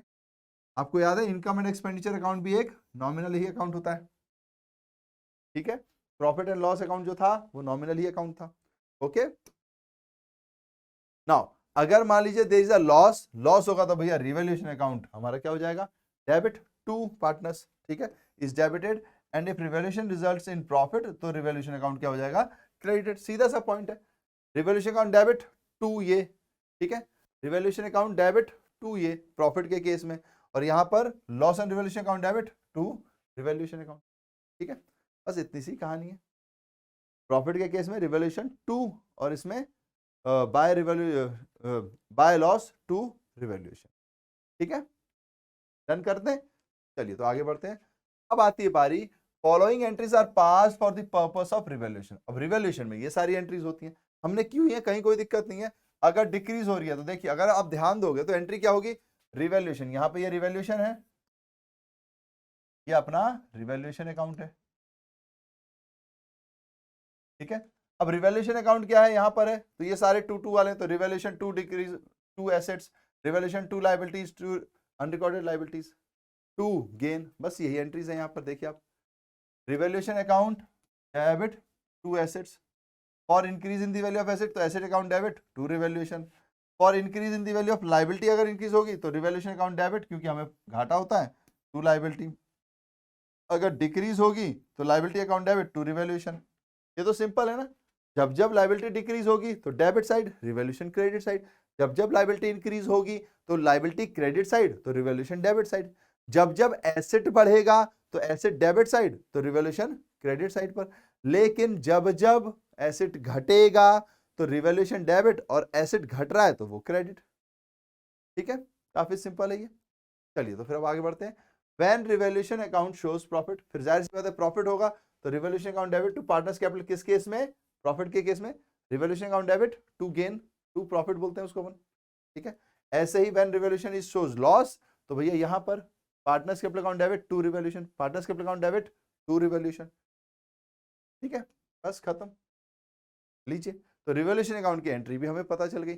एंट्रीज आने के चांसेस हैं, इसलिए प्लीज इसको अच्छे से कीजिएगा। मैं बार बार कहूंगा थ्योरी को अच्छे से समझना है, क्योंकि क्वेश्चंस यहाँ पे थ्योरी से बहुत सारे बनते हैं, ठीक है। चलिए, when revised value of assets and liabilities are not to be recorded, अब रिवाइज वैल्यू वो कह रहे भैया रिकॉर्ड ही मत करो, छोड़ो, तो कैसे किया जाए, और adjustments are made through partners capital account, और या फिर वो बोल रहे हैं कि एडजस्टमेंट्स कर लो, तो यानी कि फिर से यहां पर वही बात आएगी कि जो भी फायदा नुकसान है हम उसको प्लस माइनस करके कैलकुलेट कर लेंगे और इसमें गेन और टू सैक्रिफाइस कर देंगे, बस इतनी बात है, ठीक है। इफ पार्टनर्स हैव एग्रीड, अगर पार्टनर्स एग्रीड कर गए हैं to record the net effect of revaluation of assets, record करने के लिए जो भी नेट इफेक्ट है, तो reassessments of liabilities through their capital accounts without affecting valuation of assets and liability, a single adjustment entry is passed based on gain and sacrifice of partners, the entry passed is, important point फिर से सुन लीजिएगा, यहां पर आपकी balance sheet में कोई figure नहीं बदलेगा, जो भी फायदा हो रहा है उसको पार्टनर्स में जो भी गेन कर रहा है वो अपने हिस्से के हिसाब से एडजस्ट कर लेगा सेक्रीफाइजर के साथ, फिगर्स चेंज यहां नहीं हो रही हैं, ये इंपॉर्टेंट पॉइंट है, ठीक है। चलो तो फिर आगे बढ़ते हैं। तो देखिए, अगर मैं एंट्री की बात करूं तो अगर प्रॉफिट हो रहा होगा तो गेनिंग पार्टनर्स कैपिटल या current account debit to sacrificing partners, ये आपका किस में होगा, ये आपको हमेशा ध्यान रखना है, एसआर और जीआर वाले हिस्से में होगा, बाकी चीजें हम करते वो ओल्ड रेशियो वाली बात हो रही थी। और अगर लॉस हो गया तो भैया सैक्रिफाइसर डेबिट, तेरा डेबिट टू गेनर यानी गेनिंग पार्टनर्स कैपिटल अकाउंट, ठीक है। अब इसमें होता क्या है कि जैसे मान लीजिए 4-5 हमको कुछ एडजस्टमेंट दे दिए उन्होंने, लेट सपोज हमारे पास हमसे कह रहा है कि लैंड जो है वो इंक्रीज हो गई है कितने से, 10,000 रुपए से, और एक फर्नीचर था उस पर डेप्रेशन लग गया, कुछ गिर गया तो वो 2,000 रुपए से कम हो गया। फिर एक एसेट थी, लेट सपोज कोई एसेट बोल दूं मैं, बिल्डिंग, तो बिल्डिंग में 5,000 का एप्रिसिएशन हो गया, ठीक है। तो यानी कि ये तो मेरा माइनस होगा, फर्नीचर क्योंकि डिक्रीज हो गया, तो 10 और 5 15 में से 2 माइनस किए तो 13,000, बस। अभी जो 13,000 है ना, इसी को सेक्रीफाइसिंग में बांट लिया जाएगा, तो आपकी फिगर्स यही रहेंगी, मतलब जो भी आपकी एक्चुअल फिगर होगी वो आ रही होगी, इंक्रीज डिक्रीज से आपने सिर्फ प्रॉफिट निकाल लिया है, मतलब टोटल पैसा कितना मिलेगा वो निकाल लिया और फिर उसको एसआर में बांट दिया, तो जीआर टू एसआर एंट्री हो जाएगी। अगर लॉस होता तो एसआर टू जीआर एंट्री हो जाती, ठीक है। कोई दिक्कत नहीं, मुझे उम्मीद है कि इस चैप्टर में आपको कुछ भी नहीं लगेगा, सब हलवा है अगर आपने पढ़ा हुआ है। जाहिर सी बात है आपको ये ध्यान रखना है कि ये सीयूटी का सिलेबस चल रहा है, तो ये एक्सपेक्टेड है कि 12th की काफी सारी चीजें आपने कर रखी होंगी, फिर भी हम कराते हैं ताकि आपको थोड़ा सा रिवाइज हो जाए, रिकॉल हो जाए, क्योंकि काफी दिन हो चुके हैं, तो रिकॉल हो जाए। पर प्लीज थ्योरी अच्छे से पढ़ना, उसके बाद एमसीक्यू पे चलेंगे हम। एमसीक्यू का जब भी, क्योंकि अभी पूरी वन शॉट है तो एमसीक्यू स्टार्ट होगा, तो एमसीक्यू जब भी स्टार्ट हो तो पहले थ्योरी आप कंप्लीट कर लो, फिर एमसीक्यू को ट्राई करो और देखो कि आपके कितने नंबर आते हैं। जितने भी आएंगे आप बता सकते हो अगर आपकी इच्छा है तो, नहीं तो सही बात है, कई लोगों को लगेगा अरे यार कम आ गया तो ज्यादा दिक्कत है। हाँ, पूरे में से पूरे आएंगे तो फिर तो आप बता ही दोगे 15 आउट ऑफ 15, क्योंकि फिर वो तो मुझे मालूम है कि वहां तो रोला कटता है, तो वो तो बता ही देना, लेकिन कम आए या कोई भी दिक्कत आए तो वो भी बताओ, है ना, ताकि हम फिर उस पर हेल्प कर पाए, ठीक है। चले फिर, खत्म, आगे बढ़ते हैं। अब आती है क्वेश्चंस की। मैं उम्मीद कर रहा हूं कि आपने सब कुछ पढ़ लिया है, तभी आप यहां आ रहे हो, क्योंकि मैं तो ये सॉल्व कराऊंगा ही, लेकिन अगर आपने खुद से सॉल्व कर लिया तो आपका कॉन्फिडेंस सोचो कहां जाएगा, बुलंदियों पर जाएगा। और आप कॉन्फिडेंस से ही सब कुछ होता है यार, कॉन्फिडेंस से तो दुनिया हिलती है। कॉन्फिडेंट होना सबसे पहला और सबसे जरूरी काम है। ठीक है, चलिए मैं उम्मीद कर रहा हूं कि आप थ्योरी पढ़ चुके हैं और अब क्वेश्चन अटेम्प्ट करेंगे, क्योंकि जब आप थ्योरी पढ़ के क्वेश्चन अटेम्प्ट करोगे तो आपको भी लगेगा कि हाँ यार मुझे पढ़ा हुआ था और फिर भी नहीं बना, अबे यार क्यों नहीं बना, या बन गया था, ये मैं ही तो हूं और कौन बे। ठीक है, ये मन करेगा। लेकिन अगर पढ़ाई नहीं और यार तुक्के मार के देख लेते हैं तो उसमें कोई लर्निंग नहीं आएगी आपको, तो फिर तुक्काबाजी चलेगी। तो प्लीज पढ़ने के बाद ही इसको सॉल्व करना है। ठीक है, नाउ स्टार्ट कर रहे हैं हम। तो A and B share profits and losses in the ratio of 3:2 with the effect from January 2021 they agreed to share profits equally, sacrificing ratio and gaining ratio will be। भैया जी ठीक है, यानी कि मेरे पास ओल्ड रेशियो वाला formula तो 3/5 minus 1/2, 2/5 minus 1/2, तो कितना हो गया 3 2 6 और 5 यानी कि 1/10, 2 2 4 और ये यानी माइनस 1/10। पहला आदमी कौन है A, दूसरा कौन है B। देखिए कहां पे आ रहा अपना आंसर, A सेक्रीफाइस करेगा B गेन करेगा। लो सबसे पहला आंसर हमारा यही है, यानी बिल्कुल हमारा सही चल रहा है, यहां पर कहीं कोई दिक्कत नहीं है। ठीक है, डन है, तो बस फिर ये हमारे पास डन हो गया, ये हमारा ए आंसर है। ओके, नो इश्यूज, बस बहुत सिंपल है, ऐसे ही चलते जाना है, कहीं कोई झंझट नहीं आएगी। तो अगला क्वेश्चन एजर्शन और रीजनिंग का। आपको ध्यान रखना है कि एजर्शन रीजनिंग के क्वेश्चंस आएंगे। एजर्शन का मतलब होता है एक बात कही जाएगी, रीजनिंग का मतलब है कि ये रीजन जो यहां दिया जाएगा वो एजर्शन से कनेक्टेड होना चाहिए, नहीं होगा तो आपको देखना पड़ेगा ये सही है या गलत है, फिर एजर्शन सही है या गलत है वो देखना पड़ेगा, फिर उसके बाद जो अप्रोप्रिएट आंसर लगेगा हम वो टिक करेंगे। ठीक है, नाउ एजर्शन रीजनिंग कह क्या रही है, तो assets must be revalued and liabilities reassessed at the time of reconstitution of a partnership firm। ये कह रहे हैं कि भैया जब भी रिकंस्टिट्यूशन होगा एसेट्स और लाइबिलिटी हमेशा ही रिवैल्यूड होगी। हमने कहा ओके जी ठीक है कर देंगे, कोई दिक्कत नहीं है, सही कह रहे हो आप तो। अब क्यों भैया, reason the actual market value of assets and liabilities may be different from their book values stated in the balance sheet, as such assets are revalued and liabilities are reassessed। बिल्कुल सही का, वाह, ये एक्सप्लेनेशन तो कोई दे दे तो मजा ही आ जाए। क्यों, क्योंकि भैया पिछले बैलेंस शीट से लेकर अब तक में काफी चेंजेस आ गए होंगे, कई एसेट्स को रिवैल्यूएशन की जरूरत होगी, कई लायबिलिटीज को रीअसेसमेंट्स की जरूरत होगी, तो इसीलिए हमारे लिए ये जरूरी है कि भैया हम इसको सॉल्व करें। तो हमारे लिए इसीलिए हम क्या करते हैं, रिकंस्टिट्यूशन ऑफ पार्टनरशिप समझते हैं, पढ़ते हैं, रिवैल्यूएशन अकाउंट वहां पर बनाते हैं। तो दोनों ही हमारे लिए सही है और रीजन भी सही है, तो हमारा आंसर होगा ये वाला, टिंग टिंग टिंग टिंग टिंग टिंग। बस फिर खत्म बात, इतने ही इजी क्वेश्चंस आएंगे, हलवे हलवे, मार्क्स हमारी जेब में भर देंगे। ठीक है, और मन चाहा कॉलेज ले लेंगे हम। ओके, चलिए आगे बढ़ते हैं फिर। अब ABC व पार्टनर्स शेयरिंग प्रॉफिट्स और losses in the ratio of 7:3:2। याद रखिएगा 7-3-2 में वो बांट रहे हैं। From January 1 2021 they decided to share profits 8-4-3 due to change in the profit sharing ratio, बीज गेन और सेक्रीफाइस विल बी। अब देखो यहां पर्टिकुलरली पूछा हुआ है बी का, सिर्फ बी का पूछा हुआ, बताओ क्वेश्चन और इजी कर दिया। अगर बी का ना भी पूछा होता तो सिर्फ फिगर ही तो बदल रहे हैं। अब इसमें क्या हो, पहले क्वेश्चन और तीसरे क्वेश्चन में क्या है, पार्टनर्स ही तो बदल रहे हैं, 2 की जगह 3 हो गए, वर्किंग थोड़ी सी ज्यादा हो जाएगी, पर उन्होंने वर्किंग को कम ही कर दिया एक तरीके से, क्योंकि सिर्फ बी का निकालना है। तो हमने कहा ठीक है बी का निकालते हैं।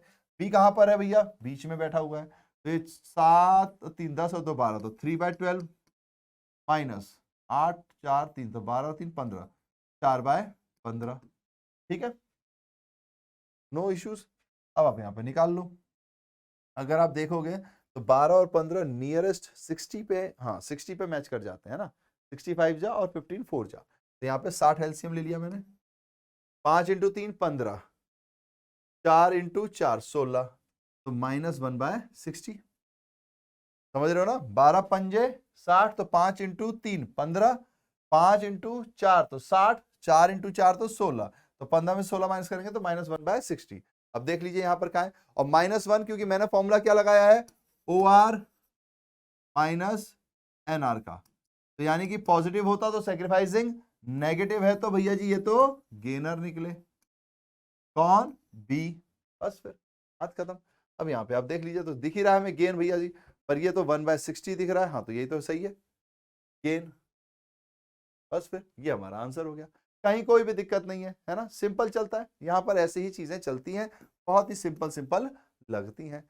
बस एक बार थ्योरी हमारे हाथ में हो, ठीक है। चलिए आगे बढ़ते हैं।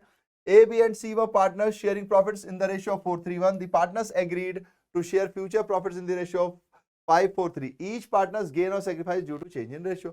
अब इन्होंने कहा कि भैया हर किसी का निकाल दो। क्या ठीक है दादा, अब हर किसी का निकाल देते हैं। तो क्या ही दिक्कत है, क्या है पार्टनर का नाम, A, B, ठीक है। तो 4:3:1 यानी कि 4 दिन 7 और 1 8, तो 4/8, 3/8, 1/8, तो इसमें से माइनस कर दो, OR माइनस NR कर रहे हैं अपन, है ना। 5 4 3, तो 5/12, 4/12, 3/12, ठीक है। अब यहाँ पे स्टार्ट कर देते हैं, एलसीएम कर लेते हैं। तो एलसीएम अगर देखा जाए तो 12 और 8, तो 24 इसका सबसे नियरेस्ट है। 24, 8 तिया 3 और 4 12, 2 और ये 2/24। समझ रहे हो ना, कैलकुलेशन फास्ट करनी पड़ेगी एमसीक्यू में। हम 8 और इसका 24 है, 8 तिया 24, 3 और 4 12, और फिर 12 इंटू 2 24, तो 2 इंटू 5 10, तो 2, 12 में से 10 माइनस करेंगे तो 2 आ जाएगा। फिर यहाँ पर भी हमारे पास 24 एलसीएम है, यहाँ पर भी हमारे पास 24 एलसीएम है, तो 3 3 9 और 8, ये भी 1/24। अब यहाँ करेंगे तो भैया 3, और यहाँ से काटेंगे तो 6, तो -3, 3 - 6, तो बस ये हमारा आंसर हो जाएगा 2 1 -3। 2 1 -3 कहाँ है, यही है 2 1 -3। गेन, गेन मतलब -3 तो हुआ, और ये दोनों सेक्रीफाइस है, सेक्रीफाइस है, यानी इसका भी आंसर सिंपल हो गया, ए आंसर हो गया। बस आगे बढ़ जाओ, कोई दिक्कत नहीं है। This one is the right answer. टिंग टिंग टिंग टिंग टिंग टिंग। मुझे उम्मीद है अभी तक आपने सारे आंसर सही किए होंगे, सिंपल थे ये। अब क्वेश्चंस चेंज हो जाएंगे। Now, when goodwill is not purchased, goodwill account can. अगर गुडविल परचेज ना हो, बुद्धि दौड़ जानी चाहिए, तेज है हमारी, क्योंकि सेल्फ जनरेटेड और परचेज गुडविल। ठीक है भैया जी, आप बात कीजिए, क्या कहना चाह रहे हो आप। अब देखो यहां पर क्या है, क्वेश्चन से हमें समझ में नहीं आ रहा, ऑप्शन से समझ में आएगा कि हमें वो क्या कहना चाहता है। तो यही पॉइंट्स है कि कई बार एमसीक्यूज में ऐसा होता है। Never be raise in the books, बिल्कुल गलत। परचेज गुडविल रेज हो सकती है, सेल्फ जनरेटेड नहीं होती। अब क्वेश्चन मैंने अगर परचेज गुडविल का रखा है तो आपको कॉन्सेप्ट याद कर लेना है सेल्फ जनरेटेड का। भैया सेल्फ जनरेटेड बुक्स में रिकॉर्ड नहीं होती, नहीं होती। क्यों नहीं होती, ये 26 कहता है, ठीक है। Now be raise in the books, be partly raise in the books, be raise as per agreement of the partner, जी नहीं, be raise in the books, बस सिंपल सा पॉइंट है। एज पर पार्टनर वार्टनर की बात नहीं है। अगर गुडविल आपने परचेज किया है तो उसे आप बुक में रिकॉर्ड कर सकते हो, कोई दिक्कत नहीं है। सेल्फ जनरेटेड होती तो उसको नहीं कर सकते थे, ठीक है। एक क्वेश्चन से ही 2 क्वेश्चन बन गए। चलिए आगे बढ़ते हैं। Capital employed by a partnership firm ₹5 lakh, it is an average profit 60। अब देखिए कैपिटल इंप्लॉयड हमें गिवन है 5 लाख, एवरेज प्रॉफिट जो है हमारा वो है 60,000। अब ये हमसे कह रहा है भैया नॉर्मल रेट ऑफ रिटर्न जो है वो 10% है, आपको सुपर प्रॉफिट। अब देखिए क्वेश्चन को ध्यान से समझना बहुत जरूरी है, क्वेश्चन बहुत ट्रिकी है। ये आप कहोगे कि अरे भैया हलवा हलवा करा रहे हो और कह रहे हो बहुत ट्रिकी है, तो बहुत ट्रिकी की बात वो है कि एक गड़बड़ हो गई है। तो इसको देखिए, यहां पे नॉट परचेज बोला था, तो जाहिर सी बात है अगर नॉट परचेज बोला है तो क्या नेवर भी रेज आएगा। इसको ठीक कीजिएगा प्लीज। देखो यही यही होता है, मैं बोल भी रहा हूं कि सेल्फ जनरेटेड होगी तो नहीं होती, परचेज है तो है, लेकिन मैं ये यहाँ नॉट का गोला लगा हुआ है। यानी कि अगर गुडविल परचेज नहीं है तो सेल्फ जनरेटेड हुई, और अगर सेल्फ जनरेटेड हुई तो जाहिर सी बात है आपको never be raise in the books, ये आपका आंसर होगा, ठीक है। चलिए अब बढ़ जाते हैं आगे। नाउ यहां पर थे हम, तो अब देखिए आपको लग सकता है कि क्वेश्चन बहुत इजी है, भैया क्या है अमाउंट ऑफ सुपर प्रॉफिट, पर दिमाग इतना इजी नहीं है ना। जैसे ही वो देखेगा ये सारा क्वेश्चन तुरंत कैलकुलेट करेगा, और क्या कैलकुलेट करेगा, गुडविल कैलकुलेट कर लेता है। इसीलिए समझना है कि क्वेश्चन हमें सिर्फ सुपर प्रॉफिट पे रुकने के लिए कह रहा है, भाई हमारी मदद कर रहा है, कह रहा है गुडविल मत निकालो, इतना ही बता दो बस बहुत है। तो हमें यहीं पर रुकना पड़ेगा, यहीं पर समझना पड़ेगा, ठीक है।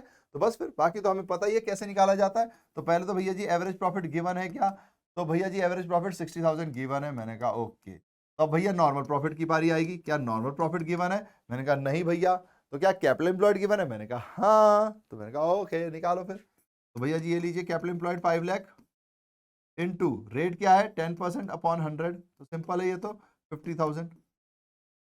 तो भैया जी अगर ये 50,000 हो गया तो देखो आपको इतना भी कुछ करने की जरूरत नहीं है, आप खुद भी दिमाग से लगा लोगे। स्टार्ट एवरेज प्रॉफिट है 5 लाख ये है, इसका 10% 50,000, 60 में से 50 माइनस किया 10,000, 10,000 into number of purchase year, भांगा ही नहीं ना बॉस, सुपर प्रॉफिट 10,000 आएगा। ये लो आंसर भी 10,000 हो गया। लेकिन मैं थोड़ा आपको सॉल्व करके भी बता देता हूँ, ठीक है। तो सॉल्व करके क्या बता रहा है मुझे कि ये रहा आपके पास सुपर प्रॉफिट का फॉर्मूला, एवरेज प्रॉफिट माइनस कर दो भैया नॉर्मल प्रॉफिट, इतनी सी तो बात है। तो मैंने क्या किया भैया जी, तो मैंने इसमें से माइनस कर दिया, तो 60,000 माइनस 50,000 यानी कि 10,000, बस खत्म, ये हमारे पास आंसर आ गया। तो ये तो मैं आपको समझा रहा हूं इसलिए कर रहा हूं, वरना इसकी भी जरूरत नहीं है आपने। ओके चलिए तो अगले बढ़ते हैं। Now the profits earn by a business, profit earn किया गया है बिजनेस के द्वारा ओवर अ लास्ट 5 ईयर्स, 5 साल, 12,000, 13,000, 14,000, 18,000, 2,000। अब ये 2,000 जो है ये लॉस है यानी कि माइनस होगा। Based on 2 years purchase of last 5 years profit will the value of goodwill, average profit के हिसाब से निकालना है, कहीं कोई दिक्कत नहीं है। तो भैया जी इनको ऐड कर दो, कितना है 12,000। अब देखिए कई बार क्वेश्चन में क्या होगा, 6 साल दिया होगा, लास्ट 5 ईयर दिया होगा, तो जो सबसे सबसे पुराना होगा उसको नहीं लेंगे। ये छोटे छोटे ट्रिक्स होते हैं क्वेश्चन में, यही तो करेगा वो। क्या करेंगे, ये अभी तो अपने को इजी दे दिया 5 दे दिया, अब 6 साल का दिए और बोले लास्ट 5 ईयर से निकालो, तो भैया जो सबसे आखिरी वाला होगा उसको नहीं निकाला जाए, सबसे आखिरी मतलब सबसे पुराना वाला होगा, प्रीवियस ईयर वाला होगा। तो ठीक है, बस इससे ज्यादा ट्रिक्स इसके अंदर है नहीं। तो अगर इस चैप्टर से आया तो एक भी मार्क्स कटना भी नहीं चाहिए, हाँ नहीं तो, वरना याद रखिएगा क्या क्या क्या, everyone is gangster until Nicobe arrives। हालांकि आप दूर हो तो मैं कुछ कर तो नहीं पाऊंगा, लेकिन डांट तो यहां से सकता ही हूँ, ठीक है। और खुशी तभी मिलती है टीचर को जब के बच्चे पढ़ने वाले लोग सक्सेसफुल हो जाते हैं, और तो क्या ही चाहिए होता है, आप सक्सेसफुल हो जाओ बस, इतने में ही सारी खुशी छिपी हुई है ना। 18,000 और फिर आपके पास 2,000 का लॉस है, तो ये 2,000 आपका क्या हो जाएगा, माइनस हो जाएगा। याद रखिएगा 2,000 का लॉस लिखा हुआ है तो ये 2,000 माइनस होगा, फिर डिवाइडेड बाय 5 है तो 5 ही लेंगे, चाहे लॉस हो चाहे ना हो, है ना। बस तो फिर 12 और 13 25, 25 और 14 39, 39 और 16 55, 55 डिवाइडेड बाय 5 तो 11,000, ठीक है। 16 और 14 32 और 25, 55 ही हो रहा है ना, 16 और 14 30, 30 और 25 55, ठीक है बिल्कुल सही है 11,000। अब नंबर ऑफ परचेज ईयर कितने हैं, नंबर ऑफ परचेज ईयर हमको यहाँ पर 2 गिवन है, तो इंटू 2 कर दो, तो गुडविल आ जाएगी अपने पास, तो गुडविल कितनी हो गई 22,000। लो भैया जी डन, कोई ऑप्शन में है क्या, ये रहा हमारे पास ऑप्शन में बी 22,000, बस फिर खत्म। इतना सही तो करना है, क्वेश्चन जिस भी टाइप का बदलेगा वो मैंने आपको बता ही दिया, जब क्वेश्चन बदलेगा तो हम भी बदल जाएंगे, ठीक है, खत्म। ऐसे इजी इजी होता रहता है। ओके चलिए आगे बढ़ते हैं। नाउ ये क्वेश्चन ध्यान से कीजिए, और अगर आप में से किसी ने ये कर दिया तो टिंग टिंग टिंग टिंग टिंग पीठ आप थपथपा सकते हो अपनी। Now the profits for last 3 years were, profit हमें बोला हुआ है 4,000, लेकिन इसके अंदर एबनॉर्मल गेन इंक्लूडेड है, हैं एबनॉर्मल गेन इंक्लूडेड है, क्यों भैया, इसको तो हटाना है, तो जाहिर सी बात है 4,000 में से 2,000 मुझे माइनस करना पड़ेगा, तो कितना आएगा 2,000 आएगा। भैया इसको क्यों माइनस करना पड़ेगा, क्योंकि भाई एबनॉर्मल गेन है ना, रेगुलर गेन नहीं है, तो नॉर्मल कोर्स से, नॉर्मल कोर्स के जो एक्सपेंस और इनकम है वो लेने हैं, जो भी एबनॉर्मल है उसको हटाओ, तो जाहिर सी बात है गेन को आपने इंक्लूड किया होगा तो हम हटाएंगे। फिर 6,000 आफ्टर चार्जिंग एबनॉर्मल लॉस, भैया एबनॉर्मल लॉस को माइनस करने के बाद 6,000, हमने कहा अरे तो एबनॉर्मल लॉस माइनस थोड़ी करना है, जब एबनॉर्मल हम इनकम हटा रहे हैं तो लॉस को भी हटाओ, तो लॉस को हटाने का मतलब है अगर माइनस किया है तो प्लस करो, यानी कि यहां पर ये क्या होगा, ये प्लस होगा, तो 6,000 में 4,500 प्लस होगा तो 10,500, ठीक है। फिर थर्ड ईयर में 2,500 इंक्लूडिंग एबनॉर्मल इनकम, अब एबनॉर्मल गेन हो या इनकम हो इंक्लूड है, तो भैया इनकम तो बाहर, प्लस किया था टाटा बाय बाय करके माइनस करो, तो भैया जी 1,000 माइनस करेंगे तो ये हो जाएगा 1,500, कितना आ गया 10 और 2 12 और 1 13 और 1 तो 14,000 हो गया। अब क्वेश्चन हमसे क्या कह रहा है, क्वेश्चन कह रहा है calculate the goodwill on the base of 3 years purchase of last 3 years profit. तो अगर आप इसको देखेंगे तो 14,000 डिवाइडेड बाय 3 करूंगा मैं, ठीक है, पर क्योंकि ये 3 मुझे पता ही है पॉइंट में आ रहा है, तो मैं अगर गुडविल सीधा डायरेक्ट निकाल दूं, गुडविल निकालने के लिए क्या करना पड़ेगा, 14,000 डिवाइड बाय 3, जो भी आया उसको इंटू 3 करना पड़ेगा। तो लो भैया जी 14 डिवाइड बाय 3 इंटू 3 किया, 3 से 3 कटा, तो यानी कि मेरा पास 14,000 ही होगा, ठीक है। तो हमारे पास 14,000 का आंसर हो जाएगा। ये लीजिए, ये लीजिए, ये लीजिए, ये हमारा आंसर हो गया। सिंपल है ना, चैप्टर बहुत ही सिंपल है, इसमें कहीं कोई टफ चीजें नहीं आती हैं, ठीक है। हालांकि अभी हमारा स्टार्ट हुआ है, बेसिक से हम स्टार्ट करें ताकि आप सब कुछ पहले समझ लें, एमसीक्यूज के क्वेश्चंस कर लें, क्योंकि फिर जैसे ही ये सीरीज खत्म होगी फिर आपके पास और भी बहुत सारे क्वेश्चंस आएंगे आपके साथ, आपके लिए काफी सारी चीजें प्लान की गई हैं। तो होप्स हो कि पहले आप एक एक चीज को समझ लो, एमसीक्यूज के साथ अपने आप को रूबरू कर लो, फिर और भी सारे टाइप्स के क्वेश्चन आएंगे, फिर कभी कभी आपसे टेस्ट भी लिया जाएगा। हो सकता है कि मैं लाइव ही आ जाऊं और आपसे कोई सैंपल पेपर सॉल्व करवा दूं, तो उस दिन भी हमें रहना है, ठीक है। चलिए आगे बढ़ रहे हैं, फिर हम question number 9, ABC are partner sharing profits in the ratio 1:3 on एक 4:21। मैंने कहा ओके, फिर शेयर प्रॉफिट्स इक्वली, इन्होंने कहा भैया अब हम इक्वली करेंगे, हमने कहा अच्छा जी, यानी गेनर सैक्रिफाइसर की बात आ जाएगी।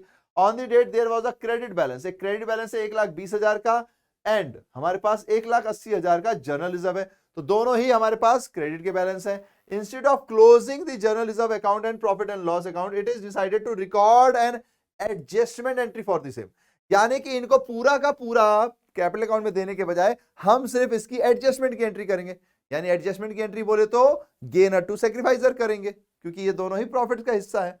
तो बस फिर अब गेनर और सैक्रिफाइसर निकालना पड़ेगा। तो एबीसी, एबीसी, टिंग टिंग टिंग टिंग टिंग टिंग, ये कितना है 1/6, 2/6, 3/6, माइनस माइनस माइनस, कितने हो गए, इक्वल ही हो गए। तो 1/3, 1/3, 1/3, टिंग टिंग टिंग टिंग टिंग टिंग टिंग टिंग। सॉल्व करते हैं अब इसको तड़ातड़ तड़ातड़। 3 और 6 यानी कि -3/18, 6 और 6 यानी कि 0, 9 और 6 यानी कि 3/18, ठीक है। तो हमारे लिए भैया ये सैक्रिफाइसर, ये गेनर है, तो सॉरी मैं उल्टा बोल गया हूं, सी हमारे लिए सैक्रिफाइसर है, ए हमारे लिए गेनर है। तो सी को मिलेंगे, ए देंगे, पर कितने मिलेंगे इसका सवाल है। तो भैया जी आपके पास दो बैलेंसेस बच रहे, 1,20,000 और 1,80,000। तो अगर देखा जाए तो 3 लाख है, मैं लिख के दे रहा हूं आपको, है ना। आप इतना कैलकुलेशन तो आप खुद भी कर सकते हो, तो हाथ में भी चल जाएगा, और वैसे नॉर्मली कहीं कोई गड़बड़ ना हो जाए तो यहां लिख देंगे तो भी चलेगा। अब क्या करना है, इंटू 3/18 करना है, तो ये 1/6 हो गया, 6 से इसको काटेंगे, 50,000, ठीक है। तो अब ये 50,000 कौन देगा, ए देंगे, किसको देंगे, सी को। एंट्री क्या होगी, A's capital account debit to C's capital account. अब देख लीजिए कहां पर ये आंसर आ रहा है, A's capital account debit to C's capital account. तो डेबिट होगा ए 50,000, क्रेडिट होगा बी 50,000, हमारा आंसर भी 50,000 ही आ रहा है। तो लीजिए भैया सीधा सीधा आंसर है, ए ही हमारा आंसर हो जाएगा, कहीं कोई दिक्कत नहीं आएगी, ठीक है। एक मिनट, ये कुछ लगता है डबल डबल हो गया है, ए डेबिट बी डेबिट ए डेबिट, अच्छा नहीं नहीं नहीं, सॉरी सॉरी सॉरी, वही तो मैं सोचा डबल डबल कैसे हुआ, एक छोटा सा डिफरेंस है, प्लीज यहां ध्यान दीजिएगा। ओहो, ये वाला होगा ना, ए और सी, क्रेडिट सी है, यहाँ पे क्रेडिट ये बी है, तो ये नहीं होगा, ये वाला होगा, ठीक है। तो ए अकाउंट डेबिट टू सी, हमें दिख रहा है सी जो है ये सैक्रिफाइसर है, ए जो है ये गेनर है, ठीक है। यहाँ पे मैं क्रेडिट को देख के ये बोल दिया है, ये हमारा राइट आंसर है, ठीक है। चारों ऑप्शन हमारे पास अलग है ना, क्रेडिट ए डेबिट सी। अब देखो कितना कंफ्यूजन है, छोटा छोटा वर्ड लिखा हुआ है, बस यही थोड़ी थोड़ी सी अलर्टनेस हमको रखनी पड़ेगी, ठीक है। समझ गए, प्लीज बी अलर्ट, क्योंकि मेरे को भी दिख गया कि भैया जी यहाँ पे भी क्रेडिट, ये दोनों सेम लग रहे थे, तो पता चला भाई ये छुटकू सा भी यहाँ लिखा हुआ है, ठीक है। तो ये बातें आपको ध्यान रखनी है। चलिए आगे बढ़ते हैं अब। Now question number 10, Arun and Varun are partner sharing profits in the ratio of 4:3। Their balance sheet showed balance of ₹56,000, balance sheet में 56,000 है जनरल रिजर्व के रूप में, and a debit balance of 14,000 in profit and loss account. 56 आपके पास general reserve के रूप में है और डेबिट बैलेंस है 14,000 का, यानी अगर देखा जाए तो 56 का तो आपका प्रॉफिट का हिस्सा है, लेकिन जो डेबिट बैलेंस है वो तो माइनस होगा 14,000 से, तो कितना बचेगा 2, 42,000, यानी ये आपके पास जो पार्टनर को मिलने के लिए बचा है। ठीक है, अब instead of closing the accounts they, वही बात है कि they decided to pass an adjustment entry. अब देखो वही पॉइंट है, बस फिगर बदल रहे हैं, नाम बदल रहे हैं, बाकी तो वही है। तो फिर हमें वही गेनर टू सैक्रिफाइसर निकालना पड़ेगा, लेकिन अब देखना ये पड़ेगा कि भैया इनका हिस्सा कितना बन रहा है। तो वरुण ने 4 और 3 का दिया हुआ है, उसके अलावा कुछ नहीं लिखा हुआ है। अगर मान लीजिए 4 और 3 के अलावा कुछ भी नहीं लिखा, इसका मतलब हम क्या समझेंगे, इक्वल रेशियो होने वाला होगा, है ना। कहीं कुछ लिखा हुआ है, नहीं लिखा हुआ है, जब नहीं लिखा हो तो हम इक्वल ही मान लेंगे। तो बस फिर 4 वरुण और अरुण, अरुण और वरुण, है ना, अरुण ए और वी। ए कितना है 4/7, वी कितना है 3/7, माइनस 1/3 माइनस 1/, ये कितना हो गया 12 और 7, तो 5/21, ये कितना हो गया 9 और 7, एक मिनट 1/3 क्यों कर रहा हूं मैं, 2 होगा ना, कोई सोचा 3 पार्टनर तो है, ये मिस्टेक हो गई है। पैन पैन पैन सर साहब जल्दी से आए आप, चलो नाउ 4/7 माइनस 1/2 और 3/7 माइनस 1/2, तो भैया जी जाहिर सी बात है 8 और 7 यानी कि 1/14, फिर 6 और 7 यानी कि माइनस 1/14। तो यहाँ पर ये हमारे पास सेक्रीफाइजर है, वरुण हमारे पास गेनर है। तो 1/14 यानी कि इनटू कर देंगे अपन 1/14, अगर 14 से आप इसको काटते हो तो होता ही है 3000, हाँ 3 के हिसाब से आ जाएगा, बिल्कुल ठीक है। तो ये कौन देगा, वरुण जी देंगे। तो Varun account debit, Varun capital account debit to Arun, very simple. अब देखिए कहाँ है 3000, वरुण वरुण वरुण वरुण और अरुण, तो Arun debit by 3000, credit Varun by 3000। तो ये तो बिल्कुल ठीक लग रहा है, यही वाला आंसर हमारा सही है। डेबिट अरुण, क्रेडिट वरुण 5000 नहीं होगा, क्रेडिट अरुण, डेबिट वरुण 5000 नहीं होगा, क्रेडिट अरुण और डेबिट वरुण 3000, ये भी नहीं होगा। तो यानी कि ये तीनों तो हमारा है ही नहीं, यही आंसर हमारा करेक्ट आंसर होगा। ठीक है, काफी छोटा छोटा है इसलिए इसमें ध्यान देना पड़ता है, बहुत छोटा छोटा है, कहीं ऐसा ना हो कि डेबिट क्रेडिट आपने ऊपर नीचे किया और बैंड बच जाए। तो प्लीज इस बात को आपको ध्यान रखना है। और मेरे को कुछ तो गड़बड़ हो रही है, यही तो मैं कह रहा हूं यार कि वरुण और अरुण में अंतर है, अरुण गेनर है और ये, ओहो, प्लीज ध्यान दीजिएगा, ये हमारा सही आंसर, ठीक है, ये हमारा सही आंसर है। यही छोटी छोटी प्रॉब्लम हो जाती है कि हम देख नहीं पाते। ओके, हमारे पास निकाला हमने सही है, ये अरुण हमारा क्या है पॉजिटिव है, यानी ये सेक्रीफाइजर है, वरुण हमारा गेनर है। तो वरुण आपका क्या बोलते हैं डेबिट होगा, तो ये देखो यहाँ डेबिट लिखा हुआ है और यहाँ क्रेडिट लिखा हुआ है। तो यही छोटी छोटी चीजें प्लीज आपको ध्यान रखनी है, क्योंकि गलती अगर हमसे होती है तो आपसे भी हो सकती है। तो यही छोटी छोटी बातें एमसीक्यू में आपको ध्यान ध्यान ध्यान रखनी है, अच्छे से अच्छे से अच्छे से, ठीक है, डन। चलिए तो फिर अब आगे बढ़ते हैं। Now 11th, at the time of reconstitution of partnership firm, recording of an unrecorded liability will lead to, अगर कोई अनरिकॉर्डेड लाइबिलिटी हो गई तो क्या होगा, दिमाग के घोड़े दौड़ते हुए, भैया रिवैल्यूएशन से रिलेटेड है क्या, अभी कुछ नहीं पता, ऑप्शन से पता चलेगा। Gain to the existing partners, gain तो नहीं होगा भैया, लाइबिलिटी हो गई तो लॉस हो गया। Loss to the existing partner, neither gain nor loss, none of the above. समझ गया ना क्या जानना चाहता है वो, कि क्या लाइबिलिटी के बढ़ने से फायदा होता है कि नुकसान होता है। तो भैया हमें तो पता है लाइबिलिटी के बढ़ने से रिवैल्यूएशन अकाउंट में डेबिट साइड जाता है, क्योंकि ये हमारे लिए लॉस है, लॉस है, लॉस है। तो इसको टिक करो, इसको टिक करो, इसको टिक करो, ठीक है, समझ गए। चलिए आगे बढ़ते हैं फिर। If the workman compensation reserve is given in the balance sheet ₹40,000, workman compensation reserve 40,000 दिया हुआ है और क्लेम जो है वो 60,000 का, भैया 40 का रिजर्व था, क्लेम 60,000 का, यानी कि 20,000 की एक्स्ट्रा क्लेम। तो भैया ये तो हम उसके हिस्से में से लेंगे, पार्टनर से मंगाएंगे, सिंपल सा पॉइंट है। अब ऑप्शन देख लेते हैं क्या है। तो भैया अगर पार्टनर से मंगाएंगे तो पार्टनर से लेना पड़ेगा, तो पार्टनर कैपिटल अकाउंट क्या हो जाएगी डेबिट, और रिवैल्यूएशन अकाउंट क्या हो जाएगा क्रेडिट, सिंपल सा पॉइंट है। लेकिन कितने रुपए से 20,000 से, तो बस ऑप्शन देख लीजिए। तो पार्टनर्स डेबिट तो है लेकिन अमाउंट गलत है, तो ये तो गलत हो गया। पार्टनर्स डेबिट है 20,000 रुपए से और रिवैल्यूएशन क्रेडिट है 20,000, ये रहा, ये हमारा राइट आंसर है। बहुत ही सिंपल, यहां तो कोई झंझट ही नहीं आएगी आपको। इसके बाद देखेंगे तो डेबिट रिवैल्यूएशन और पार्टनर्स कैपिटल को क्रेडिट कर रहे हैं। भैया ये किस केस में आता, बता सकते हो? अगर सी ऑप्शन आता तो किस केस में आता? अगर वो यहां पर 60 की जगह इसको 20 बोलते, ऑल्दो फिर जाहिर सी बात है रिवैल्यूएशन अकाउंट नहीं आता यहाँ पे, फिर रिवैल्यूएशन अकाउंट नहीं आता, फिर जाहिर सी बात है आपका रिजर्व बढ़ता पार्टनर्स कैपिटल अकाउंट में, लेकिन तब पार्टनर्स कैपिटल अकाउंट आपका क्या होता? क्रेडिट होता। और डेबिट पर क्या होता? आपका वर्कमैन कंपनसेशन रिजर्व होता, क्योंकि क्लेम 20 का है, वैल्यू 40 की है, तो 20,000 रुपए पार्टनर्स को मिल रहे हैं, लेकिन यहां पर इसकी जरूरत नहीं है। तो एक क्वेश्चन करेंगे, लेकिन इससे 4-5 कॉन्सेप्ट क्लियर हो जाते हैं। ठीक है, चलिए तो फिर आगे बढ़ते हैं। अगला question, X, Y and Z. X, Y and Z are sharing profits and losses in the ratio of 5:2. हमने कहा okay. They decided to share future profits in the ratio of 2:5. हमने कहा okay. They also decided to record the revaluation without affecting. Without affecting का मतलब फिर से वही हो गया कि आपको सिर्फ जो भी एडवांटेज है उसका गेनिंग और सेक्रीफाइसिंग में बांटना है। तो चलिए देख लेते हैं इसमें क्या एडवांटेज हो रहा है। तो अगर आप ध्यान दोगे तो भैया revalued figure, book value 60,000, revalued figure 90,000, यानी कि 30,000 का फायदा। ठीक है, तो प्लस कर दो।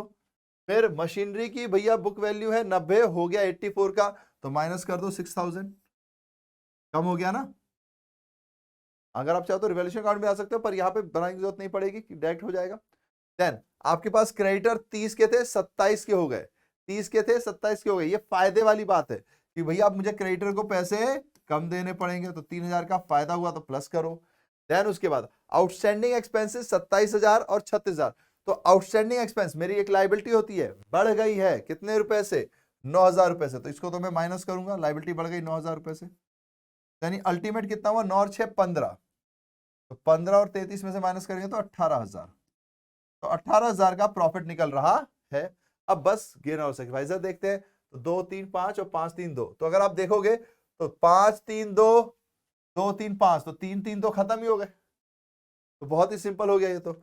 यानी कि कौन है? x, x equals to 5/10 minus 2/10 equals to 3/10।